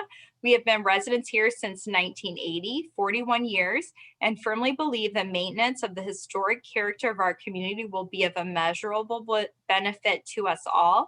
Respectfully, Kathy and Jim Nowacki, 708 Prospect Avenue.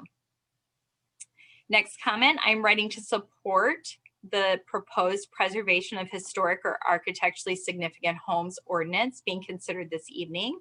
In the photo below, Miss B is lying comfortably on the black and white checkerboard ceramic tiles on the front door of our home. She is our 6th St. Bernard to choose this location as her favorite spot to snooze away the afternoon.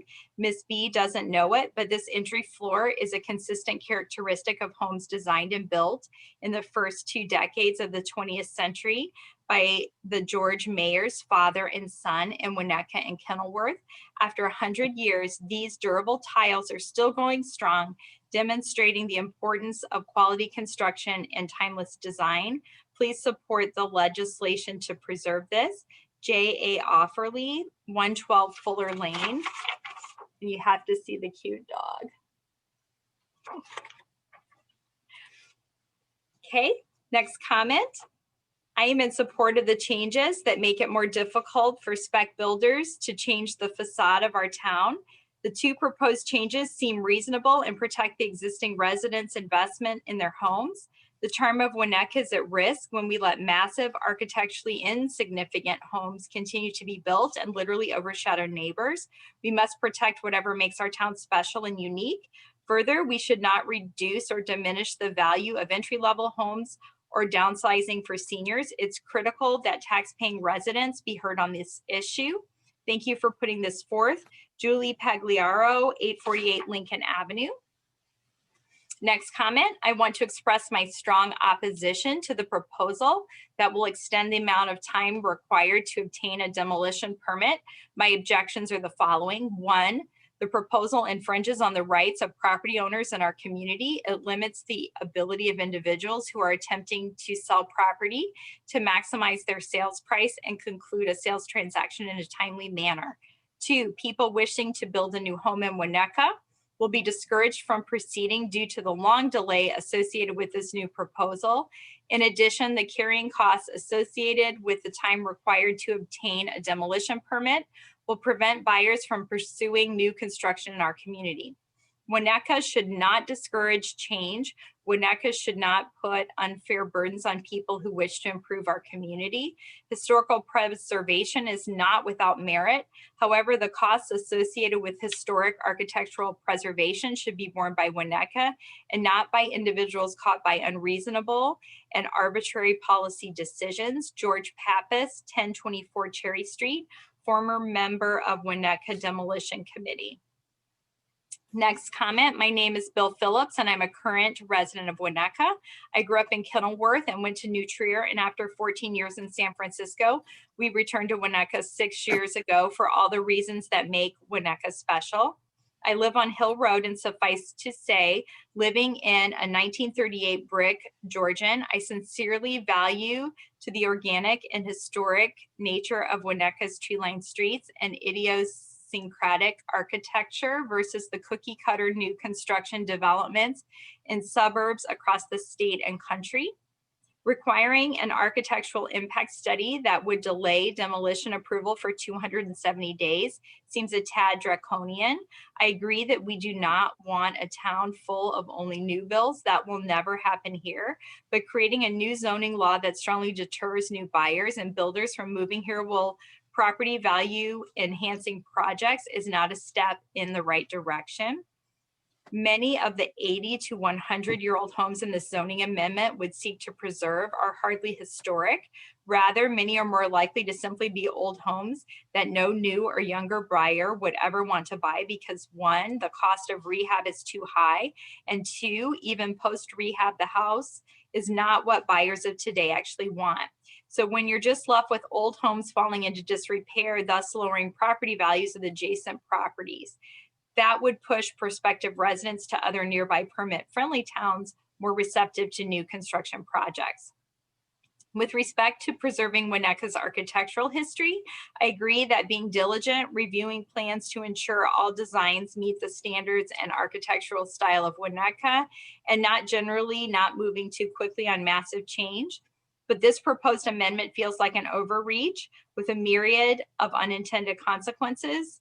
Thank you for your consideration. Bill Phillips, 885 Hill Road.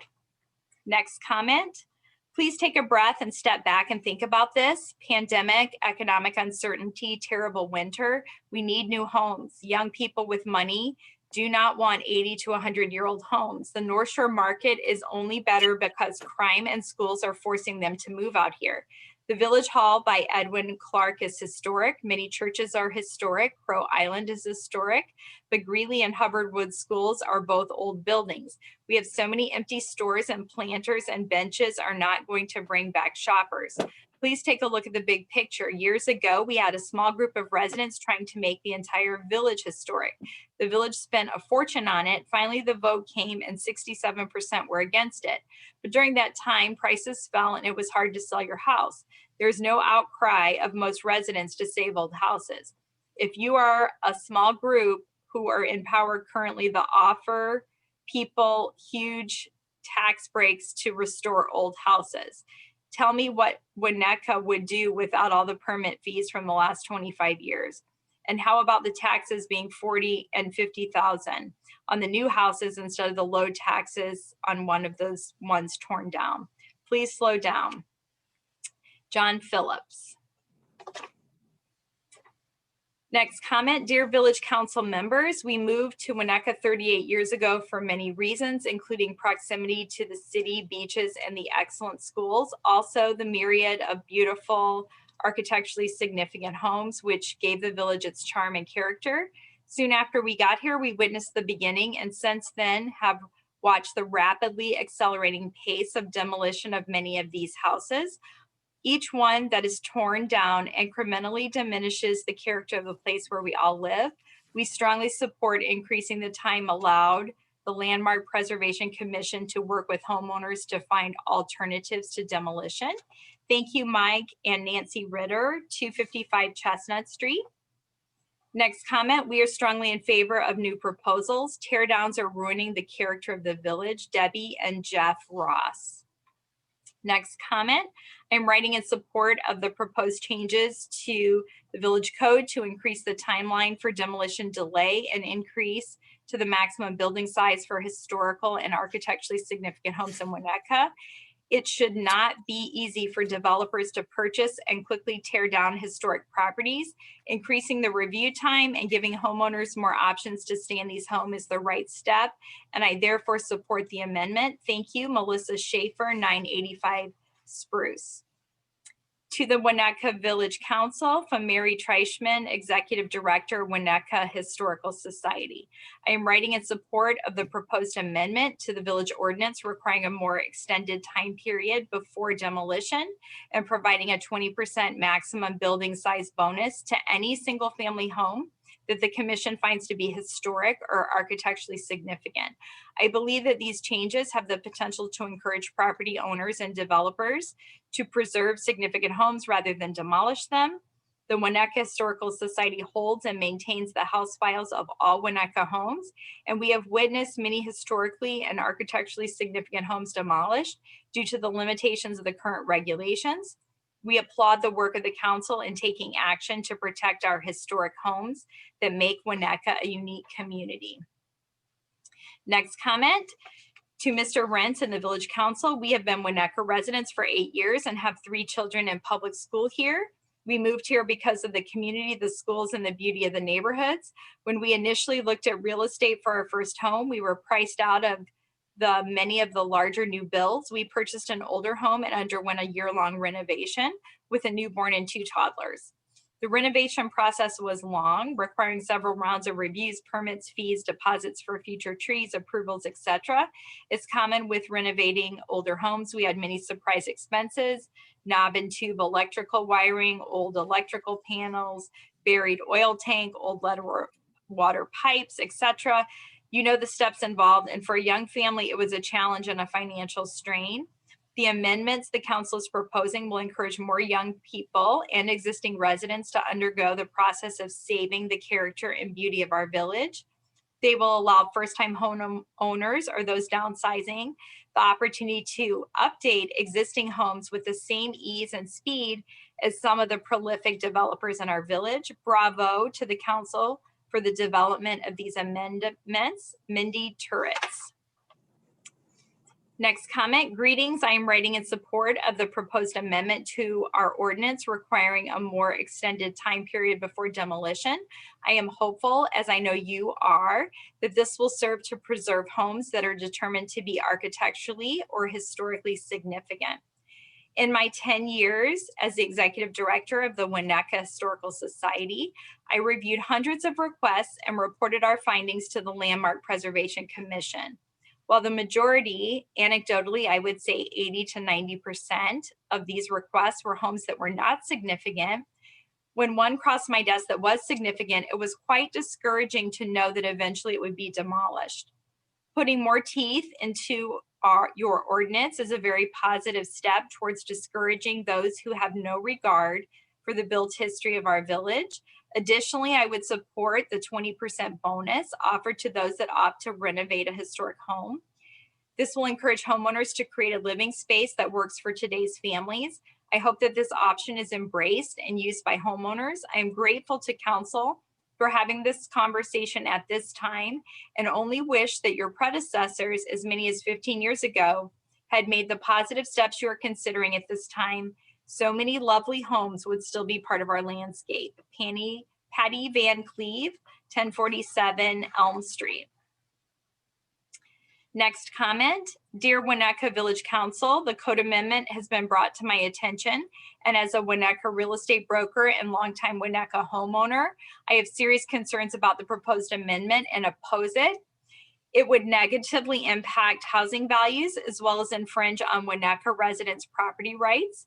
For homeowners selling their homes, this new rule would make it very hard on them if their home has not been renovated to today's standards. When sellers have lived in their homes for 20 to 30 years and have not renovated them recently, the cost to do so is often prohibitively expensive for potential buyers to take on. Homes that require top to bottom renovations have been trading at land value for several years because of this difficult financial situation. There are very few buyers who are willing and able to take on a year-long renovation when they will not be able to have the home they want in the end product. They would prefer to buy or build new and be able to have the home they want. Additionally, the floor plans that today's buyers frequently desire open are not feasible in many older homes. The code change proposed to allow for 20% extra FAR will do nothing to help solve this situation. Large formal living rooms are not desired by many buyers these days and are frequently viewed as wasted space or furniture museums. The bottom line is selling a property for land value is often its highest and best use and will fetch the highest price in the market. And if that can't happen in a timely manner, the homeowners are forced to sell the very small part of the market willing to take on a major renovation or wait over a year for a tear down permit. It will hurt their sale price substantially. We'll also end up with a town full of flippers looking to turn a profit in a space where profit margins may not exist, so corners will be cut. Lake Forest is experiencing this currently.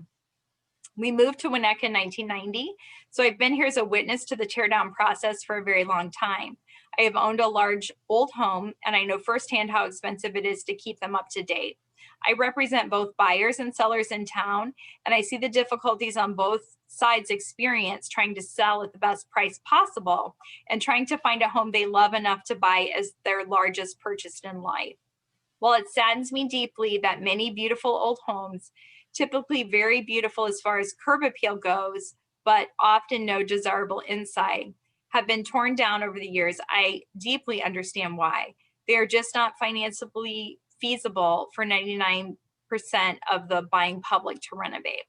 If the village feels that saving historically significant homes is something they want to encourage, 20% of sales price in cash rather than a 20% FAR variance might make the difference and save some homes. The FAR just won't help the situation, nor will delaying teardown permits for a year. Change is hard, and it's very sad to say goodbye to things we love, especially lovely old homes with great curb appeal, but they are just things after all, and times change. New homes will become tomorrow's favorite old homes. Please don't pass this code amendment and do allow the public to speak on it.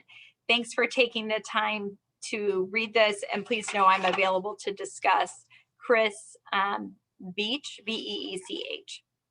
Next comment. Dear Council, Greg and I are writing to urge you to support a stronger ordinance against tearing down architecturally significant homes in Wineka. We recently sold our lovely older family home at 735 Ardsley Road and was so thrilled to have a family buy it that cared about the beauty an older home brings to the area.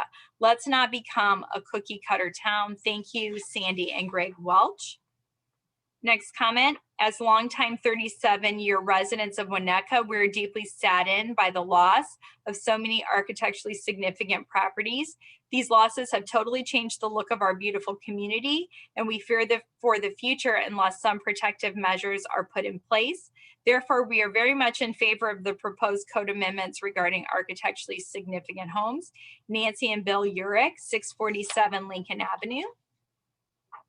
Next comment, good afternoon. I want to register my support of tonight's proposed ordinance of architecturally significant historic homes. Like many others, I believe that the Wineka landscape is becoming crowded with teardowns turned into miniature mansions. I am strongly in favor of any proposed action that rewards and incentivizes homeowners and potential homeowners to maintain the existing structures. There absolutely is a place and a time for an existing home to be raised and a new one built, but there needs to be a stronger circuit breaker in the process.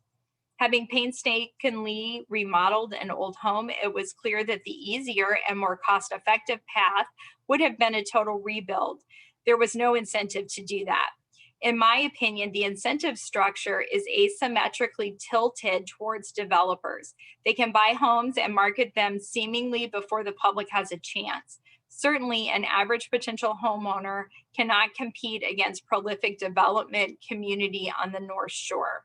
It takes time to review a home, build a plan, and receive permits for renovation. And we need to do our best to level the playing field. I would encourage the village board to approve this ordinance and continue to look for further ways to keep the existing look and feel of Wineka, which is slowly eroding. Dan Waters, 463 Willow Road, and that ends the written public comment. Thanks, Kristen. Can you all hear me now? Yes. Okay. All right, it is 8:54 p.m. if anybody isn't paying attention. Look, we've had two fairly lengthy, extensive, and I think heavy lifting deliberations on this item already. We've heard volumes from the public, both in, here on the commentary as well as the emails. So I am going to ask you as my colleagues that as you go through this deliberation, that we please do not cover ground that we have already covered previously. I don't think it does the process any good when we just end up repeating the same thing we said several weeks ago. You have an ordinance in front of you. It's been revised per your direction from the last meeting that we had on this. And I'm going to open the floor up for conversation at this point, but I just want to be judicious and remember the fact that we probably got 4 to 5 hours worth of talk on this item already. So I'll open it up at this point and see what you guys have to say. If you have any questions for Peter or David, that's fine too. Actually, I do have one question. I didn't take the time to dig through the ordinance again this evening as the issues came up. Peter, is there an appeals provision in this that if somebody's unhappy with the ruling that they've received? The appeal provision that's here is if somebody's working on a designated house and the director determines that it will destroy or harm the architectural significance and therefore denies the permit, that can be appealed to the village council. That I don't think what Scott is talking about is in the ordinance now, so that should be discussed. Yes, and that's something I would like to hear from the proponents of this because I think it is an important concept that if somebody doesn't get satisfaction at one of our advisory boards, that they can bring this to us and plead their case. But you guys might feel different. So thanks, Peter. Hey, Chris, floor I had that floor same belongs to the trustees. Chris, I had that same note. I think it makes really good sense. I'm glad Scott brought it up.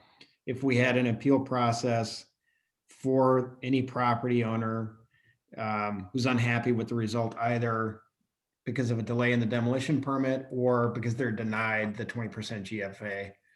The other new item that it didn't come up, but it was kind of mentioned was, and maybe it's already addressed, but if somebody withdraws a demolition permit, do they get the application fee back, David?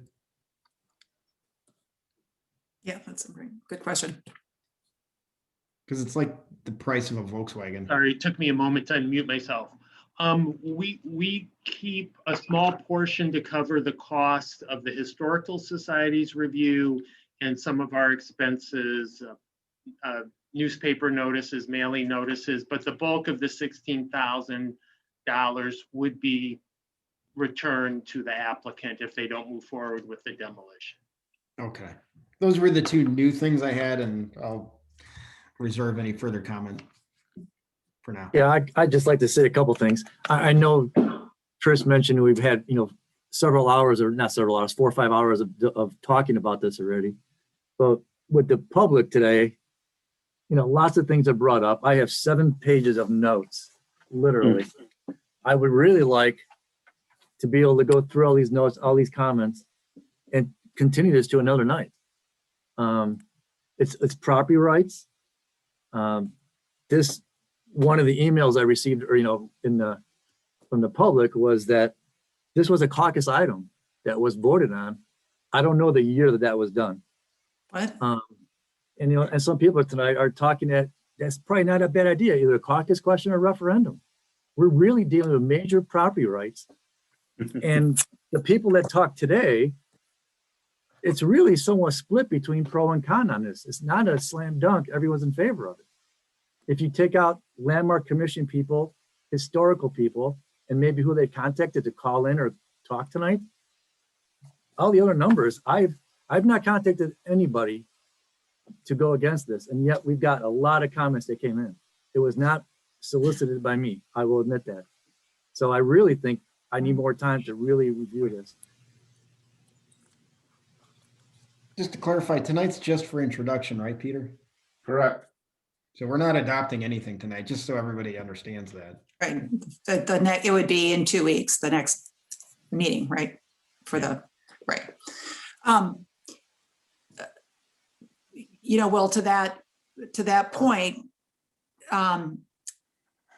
what is a significant change in the process versus what we have now? There is a potential of addition of some more days. I mean, this process already exists, so it's not like I was surprised I didn't hear much conversation about the positive, about the incentives. I suspect it has to do from the post that was in next door Winnetka, and so people just were alerted about the possibility of an additional delay. But I don't think the process is going to be that much different. I think, to my mind, that there's a big benefit here. So I'm not sure that this is going to be a huge change that would merit going back to a referendum or anything. So I think it's important that we sort that out in our own minds relative to the magnitude of the change. I'm not seeing it as being huge, but maybe I'm missing something. Yeah, you bring up a great point, Penny, is that you think it's a positive thing for this 20% benefit, but yet a lot of the people in pro for us to vote on this tonight mentioned specifically miniature mansions are going up, houses are too big, homes are being built too big for the lots. And that was Maggie Miners, Dan Waters. Big homes are overtaking properties. Well, if that's a lot of these pro people making those comments, they're not understanding what we're doing. We're giving them 20% more to build on these lots. Actually, having sat with this issue for a long time, I do believe, and we could certainly go back and ask these specific individuals, but that the new homes, they have higher roof lines and stuff, so that as a structure, they tend to be more looming. Whereas if you have the older homes that tend to be a smaller profile, that the additional FAR would not necessarily have the same effect. But that's a good question to consider. Right. Yes. That's a lot of the pros who are not understanding that, I don't think. So, well, everybody has to remember we're going to get another bite at the apple in about 18 months on this. So, correct. Right. So we should work on this for 18 months to get it right. No. Other communities, I can mention names. If you're going to do this and really want to maintain historic homes and architecture, you need to have an entire historic architecture plan. One community I can mention is before you get a permit to tear a home down, you can go through the HIS, whatever you want to do. In order to get the permit to tear it down, you need approval of the new plan by a design board, whether that be the Landmark Commission, the Design Review Board, maybe has a new action. But in order to tear the house down, you got to replace it with something that's going to be approved. So again, on the people that are in pro of this, trying to keep the architecture of the town really cute and quaint, you're going to have that with a better review board of the process. And the way this is written, that you're only going to review the public streets, you could have, like I mentioned last time with Rob, you could have an addition done to a back of a historical house that looks like garbage, that the board is not, the director of development, or David Schoen, won't have any approval not to approve it, but yet 3 neighbors could be looking at that pile of garbage on a historic home. So it really needs to be 4-sided architecture. Go ahead, Rob. Thanks, guys. A couple things, all good comments, and I listened intently both in all these sessions and took pages of notes myself, and it really is overwhelmingly the comments are in favor of putting in what I think the last person was one of the last people, Dan Waters, called the circuit breaker on this process. And I think there was another comment which is very telling, which is if we figured this out 15 years ago, all the beauty that would have been kept in this community. I think conversely, so I think most of these, I think it was overwhelmingly a number of people that were in favor of putting in this circuit breaker amendment. And I think the people that truly, at least I've heard tonight, were against this had financial benefit from this, builders and real estate people. And two of these people weren't even Wineka residents, I know for a fact. So that troubles me when the biggest majority of people that are doing this are people that financially benefit from this. There were other comments that were made, I think, which we have to make sure that are just thrown out there like they're fact, which is absolutely not true. Young people won't buy here. They don't want 80 to 100-year-old homes. It's just not factual. On Ardsley Road, we have 3 homes that were built, that were purchased, 3 historic homes that were purchased, including the one at 740 Ardsley Road by a young family with 5 small children that are going to rehab that home and renovate it lovingly and restore it. And they just didn't have a chance because the people that bought it first, under the assumption that they were going to renovate it, decided quickly that they were not going to renovate it. They were going to tear it down. So it isn't always as it seems. And even if you're trying to do this and do it correctly. So I just want to refute the fact that young people will not buy, or that's not the fact. There were also comments that were thrown around that there's no fun, it's going to cost this village and there's no financial, that the housing values will go down. No studies that I've ever seen have said that. In fact, I read something in the 2019 real estate expert Regina Cole from Forbes has several in the 2019 edition of August cites several different studies in DC, Connecticut, and New York, where home values have actually risen consistently and with homes that are historic or have historic districts put in. So the fact that people unilaterally, the home prices will go down, that's just not the case. So I'm just trying to, some of these things that are kind of scare tactics to say we shouldn't do this and we shouldn't put this in, I just don't hold water. And as we talked about, this is a handful of homes. This is not the vast majority of homes. And I think we have talked this and worked through this for the last 20 years to a point where, as the person said, 15 years ago, if we'd put this in, would have saved a lot of heartache and a lot of the culture and heritage of Winnetka. Thanks. Hey, David, I don't think I asked this before. The current process through the LPC, of all the years, maybe 10 or 20 years, I know you probably don't have this answer, that have gone through this whole process the way it currently exists. How many actually ended up being historically significant and ultimately torn down? Are we talking 50, 100 homes? Or are we talking 2 or 3? Do we have any clue? Yeah, I don't have a total for the whole, for the past 20 years. What we did report at your first study session, for the last 5 years, there have been a total of 106 demolition permit applications. Of that 106, the commission asked for 21 HAISs. And of those 21, they issued demolition delays for 7 properties. And how many ultimately got demolished? That I don't know how many ultimately got demolished. Okay. I assume most of them. It's rare that when someone goes through the process that they don't demolish the home. David, can you repeat those statistics? I'm sorry. What was the time period? It was the last 5 years. Last 5 years. Okay, thanks. Yep. 106 demolition permit applications. Okay. 21 properties were requested, and an HAIS was requested on 21 properties. And of those, demolition delays were issued for 7 properties. Thank you very much. For our next meeting, if you could try to find out of those 7, how many were torn down? All 7 were, John. John, they would be. John, it was about 6. All 7. Bob, you want to go ahead? They're talking 5% of 106 homes. If I can, Chris. Go ahead. So just a couple of points I'd reiterate. One, Chris makes the point that this is going to land right in the lap of the comp plan, the 2040 comp plan. This is just a step along the way. I agree with Penny that there's not enough time or not enough significance to the positive carrot here of the 20% floor area increase.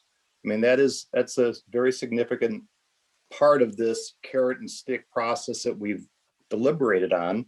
To Penny's point, the process is not changing. There's no increased incentive for the LPC to ask for an HIIS or ask for a demolition delay.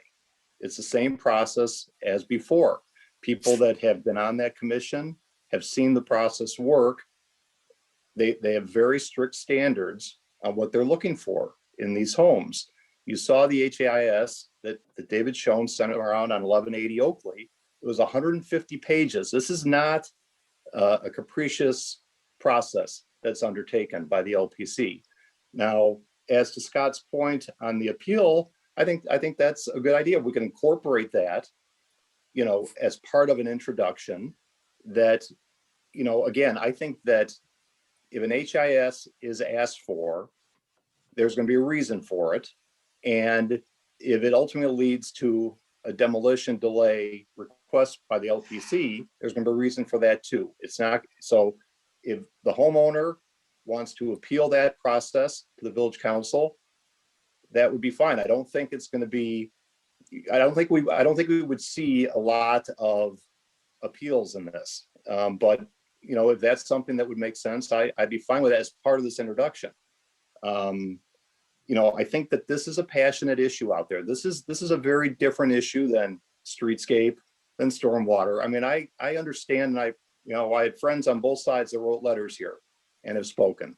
But I do think there is a strong current that this demolition in this town, the whole process has to be adjusted. And I think that we are not doing anything here that is extreme. I think that we are actually, in some cases, going to help the property owners with the floor area increase. And so I think that this amendment to the ordinance was drafted very well by Peter. It reflects several meetings here, and there's no reason to delay this, in my opinion, and we can incorporate the appeal process into an introduction of this agenda item. Other thoughts? Yeah, obviously, I know I'm the white elephant in the room. So It when we sucks look at being the you num- tonight, John. when the- A white elephant. I would No, be you're the interested in big hearing elephant. from John. No offense, but I have heard your position, and Jack had his hand raised, and Jack. Oh, I'm sorry. I didn't. Jack, are Sorry. you raising your You hand? can come back to objecting to everything after Jack is done, John. All right, good. Go ahead, Jack. 2 minutes. Sure. Is it starting now? Yes. I think the important thing is 107 demolition delays in 5 years. I'm sorry, 107 demolition permits in 5 years, 21 HAISs, and 7 delays. So that's 7% of the houses that were put up for a demolition, they put the 60-day delay on, with the knowledge that the house would probably be torn down at that time. And I can tell you that since this summer, I think two houses. One withdrew their application, that's 740 Ardsley, and then the house on Star. So that's 2 houses. Maybe there was a third sometime in the past in terms of people who had changed their minds before with the process. This is not going to affect that many houses. The people who object to the process or question the process have not read the HAISs and aren't aware of how they're done. They're not done by a knucklehead like me or somebody just making this stuff up as they go. The people that are hired to do these HAISs are chosen by the applicant. So they choose who they want to put up. And the people who do it are experts. These are not small-minded, poorly researched, poorly written, ill thought out reports. They're they're like small novels, and they're very detailed, and they cover everything about the house. And that's just the HAIS. We don't get to the, and you have to remember, we're not talking about denying 100% of the people who want to tear down a house the right to tear down their house. What we're talking about is if you get to be one of those houses, one of the 7%, it looks like the number now, of the houses that go for a demolition, they might be subject to a delay. Now, the other thing to remember is that 270 days is the maximum. That's not required by the commission. And honestly, I think the commission would be, I don't believe that every single time they look at this, they're going to say, you know what, we're going to impose a 270-day delay on everybody. The idea is to try to save a property, is to try to get it, is to try to keep them from tearing down something that could be saved or could be fixed.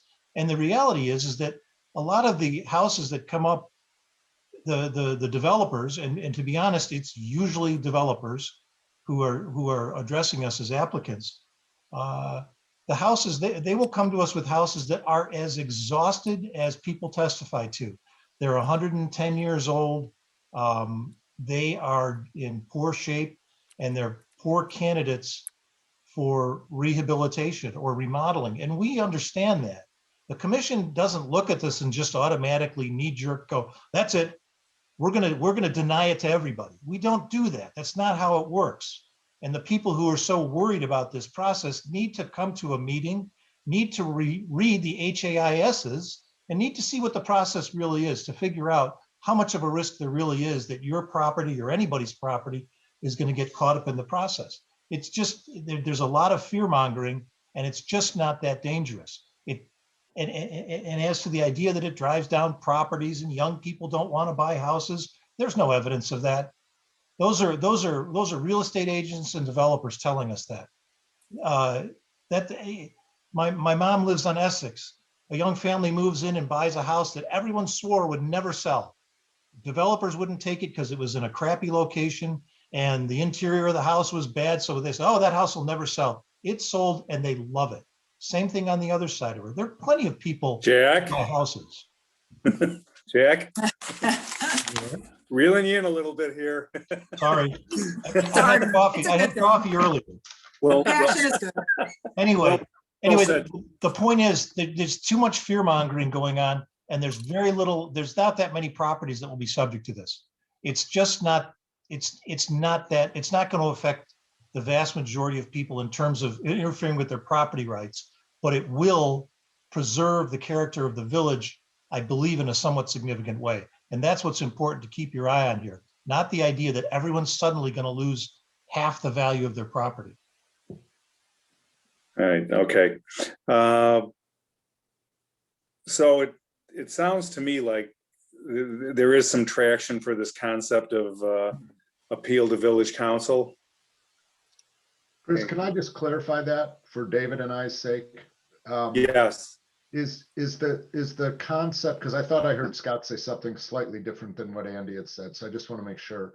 Is the concept that if the LPC determines that a house is historically significant and therefore orders the HAIS, that decision is appealable to the council?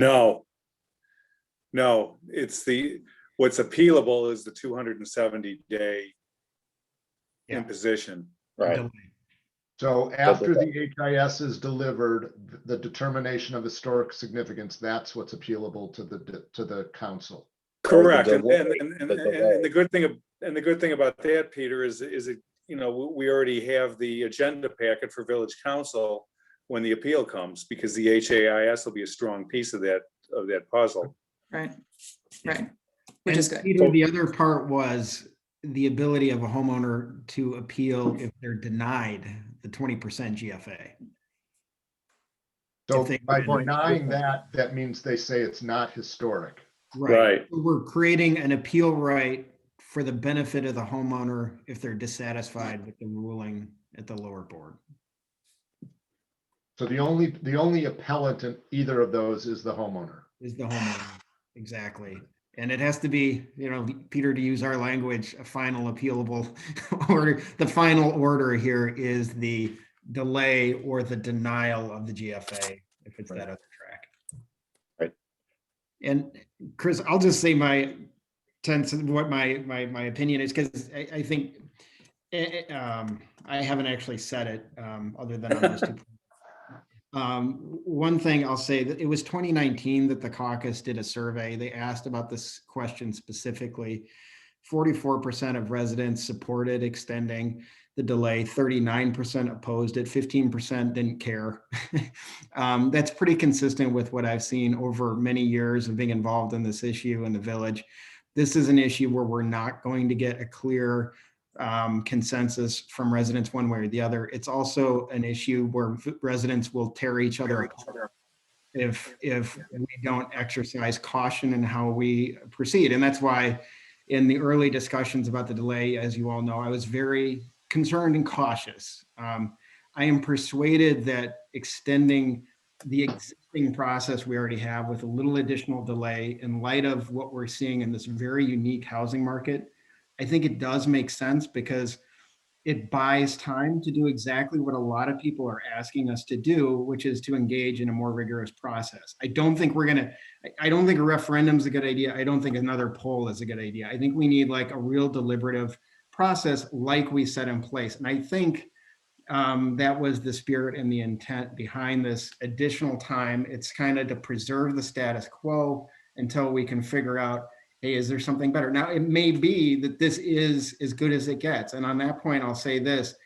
I in no way want to replicate what Lake Forest or other far more invasive communities do. I've heard people express concerns about property rights, but at the same time saying, well, we should do what those other communities are doing, I will never support. This approach is a very uniquely kind of Wineka approach where we're trying to balance things. I think it strikes a reasonable balance. Is it going to make half the people angry and half the people happy? Yes. So I think we just have to do what we think is right. My own personal feelings on it. I'm an old house person. I live in a 115-year-old house on the original Peck property. At the same time, I strongly believe, and those who have served with me on zoning and other things know, I believe people should be able to do what they want with their most valuable asset. So, I get the tension. I think you all have been working to try to balance that. And I think that this does it. Is it perfect? No, it's not perfect. Will it ever be perfect? No, it will never be perfect. Will 4 more meetings on this, 5 more hours of discussion make it more perfect? No. But I do think having the master planning process, we need to circle back. So to those who do have some ideas, don't forget this discussion and disappear on us. But thank you to everyone who showed up, and a special thanks to Kristen. That was a masterful performance. So thank you. Masterful performance. And I think Andy, I think David Schoen and the group deserve a lot of credit for the depth of research on this. It was really exhaustive. True. So very well done, David. I just sort of be specific. I do support this. Again, I haven't heard anything that would persuade me that this is changing the process significantly, that this is going to be a bigger hardship and on homeowners who are going to sell. The benefit, I think, is it provides room for perhaps finding a buyer who would really like to have an old house, because it's a shame that sometimes the market doesn't allow time for a significant house to find the right purchaser. So this won't change the decision in the end if somebody really is determined to tear it down, unfortunately. But the more room we can find to allow that to happen, I think is a good thing for our community. There are certainly many, many, many places in the Chicagoland area for people to find a piece of property to build on. So I'm not that worried about that. And also, I like the fact that we're providing a carrot. I mean, maybe this isn't the right carrot. The only way we're going to find out is by putting it out there and seeing if this helps. And again, this is not the end all and be all. John, I thought your idea is really one worth considering. And so I really hope that that's taken up and looked at. So this is just again, providing a little more breathing room in the interim until, you know, there's an opportunity for more thoughtful research on the variety of problems that were brought up tonight, because the letters and the speakers really brought up a broad range of issues that certainly these two items don't cover. And, you know, they won't help all the things that people express an interest in. So it's a new generation of people who are here. I think that we got a lot of feedback, which was really helpful. So I think we need to pay attention to all of it, but I definitely support us moving forward with where we are on the ordinance tonight. Chris, what are you laughing at? I'm just enjoying the conversation, Penny. What, that I'm now the old person saying, yeah, new generation's coming in. I used to be the young person a long time ago. Anyway, so there we are. No, you can't hear what's going on behind this closed door on the other side. And my puppy has been whining for about the last 45 minutes. So she either wants to come in or go for a walk. I don't know which, but both. It's nice to be loved. Yes, exactly. So, well, look, guys. Chris, I had one suggestion for it has to do with recording the demolition or there's a provision in the ordinance that says that they record the 20% FAR to make sure that it's of record. I think that we should also make sure that that if there's a subsequent demolition, that they record the revocation of that FAR as well. It may already be in there and I might have missed something, but I made a note to myself that they probably needed to do that as well. Gotcha. Peter? Yeah. Okay, Cleveland. Got it, okay. Thank God for lawyers. Well, at this point, I'm just going to ask if someone's willing to make a motion to introduce ordinance number MC 2/2021. So moved. I see Rob with his hand up. Sure, I would absolutely like to make a motion to, I guess let's call it, consider introducing, not approval, but introduction of ordinance number MC 2/2021. Second. Okay, we have a motion and a second. Roll call vote, Rob. Is there discussion on this, Chris? Are we going to include the amendment for the appeal process? Yes, I think Peter's extracted that out. We'll see that in the adopted ordinance. Thank you, Bob. Yeah. Okay. All right. Motion by trustee Apatow, second by trustee Lampier. Trustee Apatow. Yes. Trustee Lampier. Yes. Trustee Caladarchi. Yes. Trustee Kripe. Yes. Trustee Swerk. No. Trustee Dearborn. Yes. It carries. Motion carries. I can't even keep track of the numbers anymore. All right, so we will see the ordinance back in a modified form in a couple of weeks, not the, what today's second, so it'll be on the 16th, correct, Rob? Correct. Okay. Great, well, thanks for all the conversation and all the people that have participated in this. I just want to remind everybody that this is not a village, nor is this a council that is inclined to govern by referendum. The reason why we were elected these positions was to make the hard decisions sometimes and to have these conversations and dedicate the time and intellect to understand these issues thoroughly so we can make good decisions on behalf of the community. So I know every time something's unpopular or it doesn't seem like one side or the other is well represented, we always hear the cries for a referendum, but I can guarantee you that under my watch, there will not be a referendum on historic preservation. We'll do it here at the table like we did with this piece and just keep plugging away at it. So, okie dokie, well, we can move on with our agenda. Item 9, old business, none. Item 10, new business, none. Item 11, appointments, none. Item 12, closed session, there is none. And item 13 is adjournment. May I have a motion to adjourn? So moved. Second. Roll call vote? Trustee Dearborn. Yes. Trustee Kripe. Yes. Trustee Swerk. Yes. Trustee Caladarchi. Yes. Trustee Lampier, Yes. trustee Apatow. Yes, thank you. No, he wants to stay. We are adjourned. Thank you. We are adjourned. Thank you.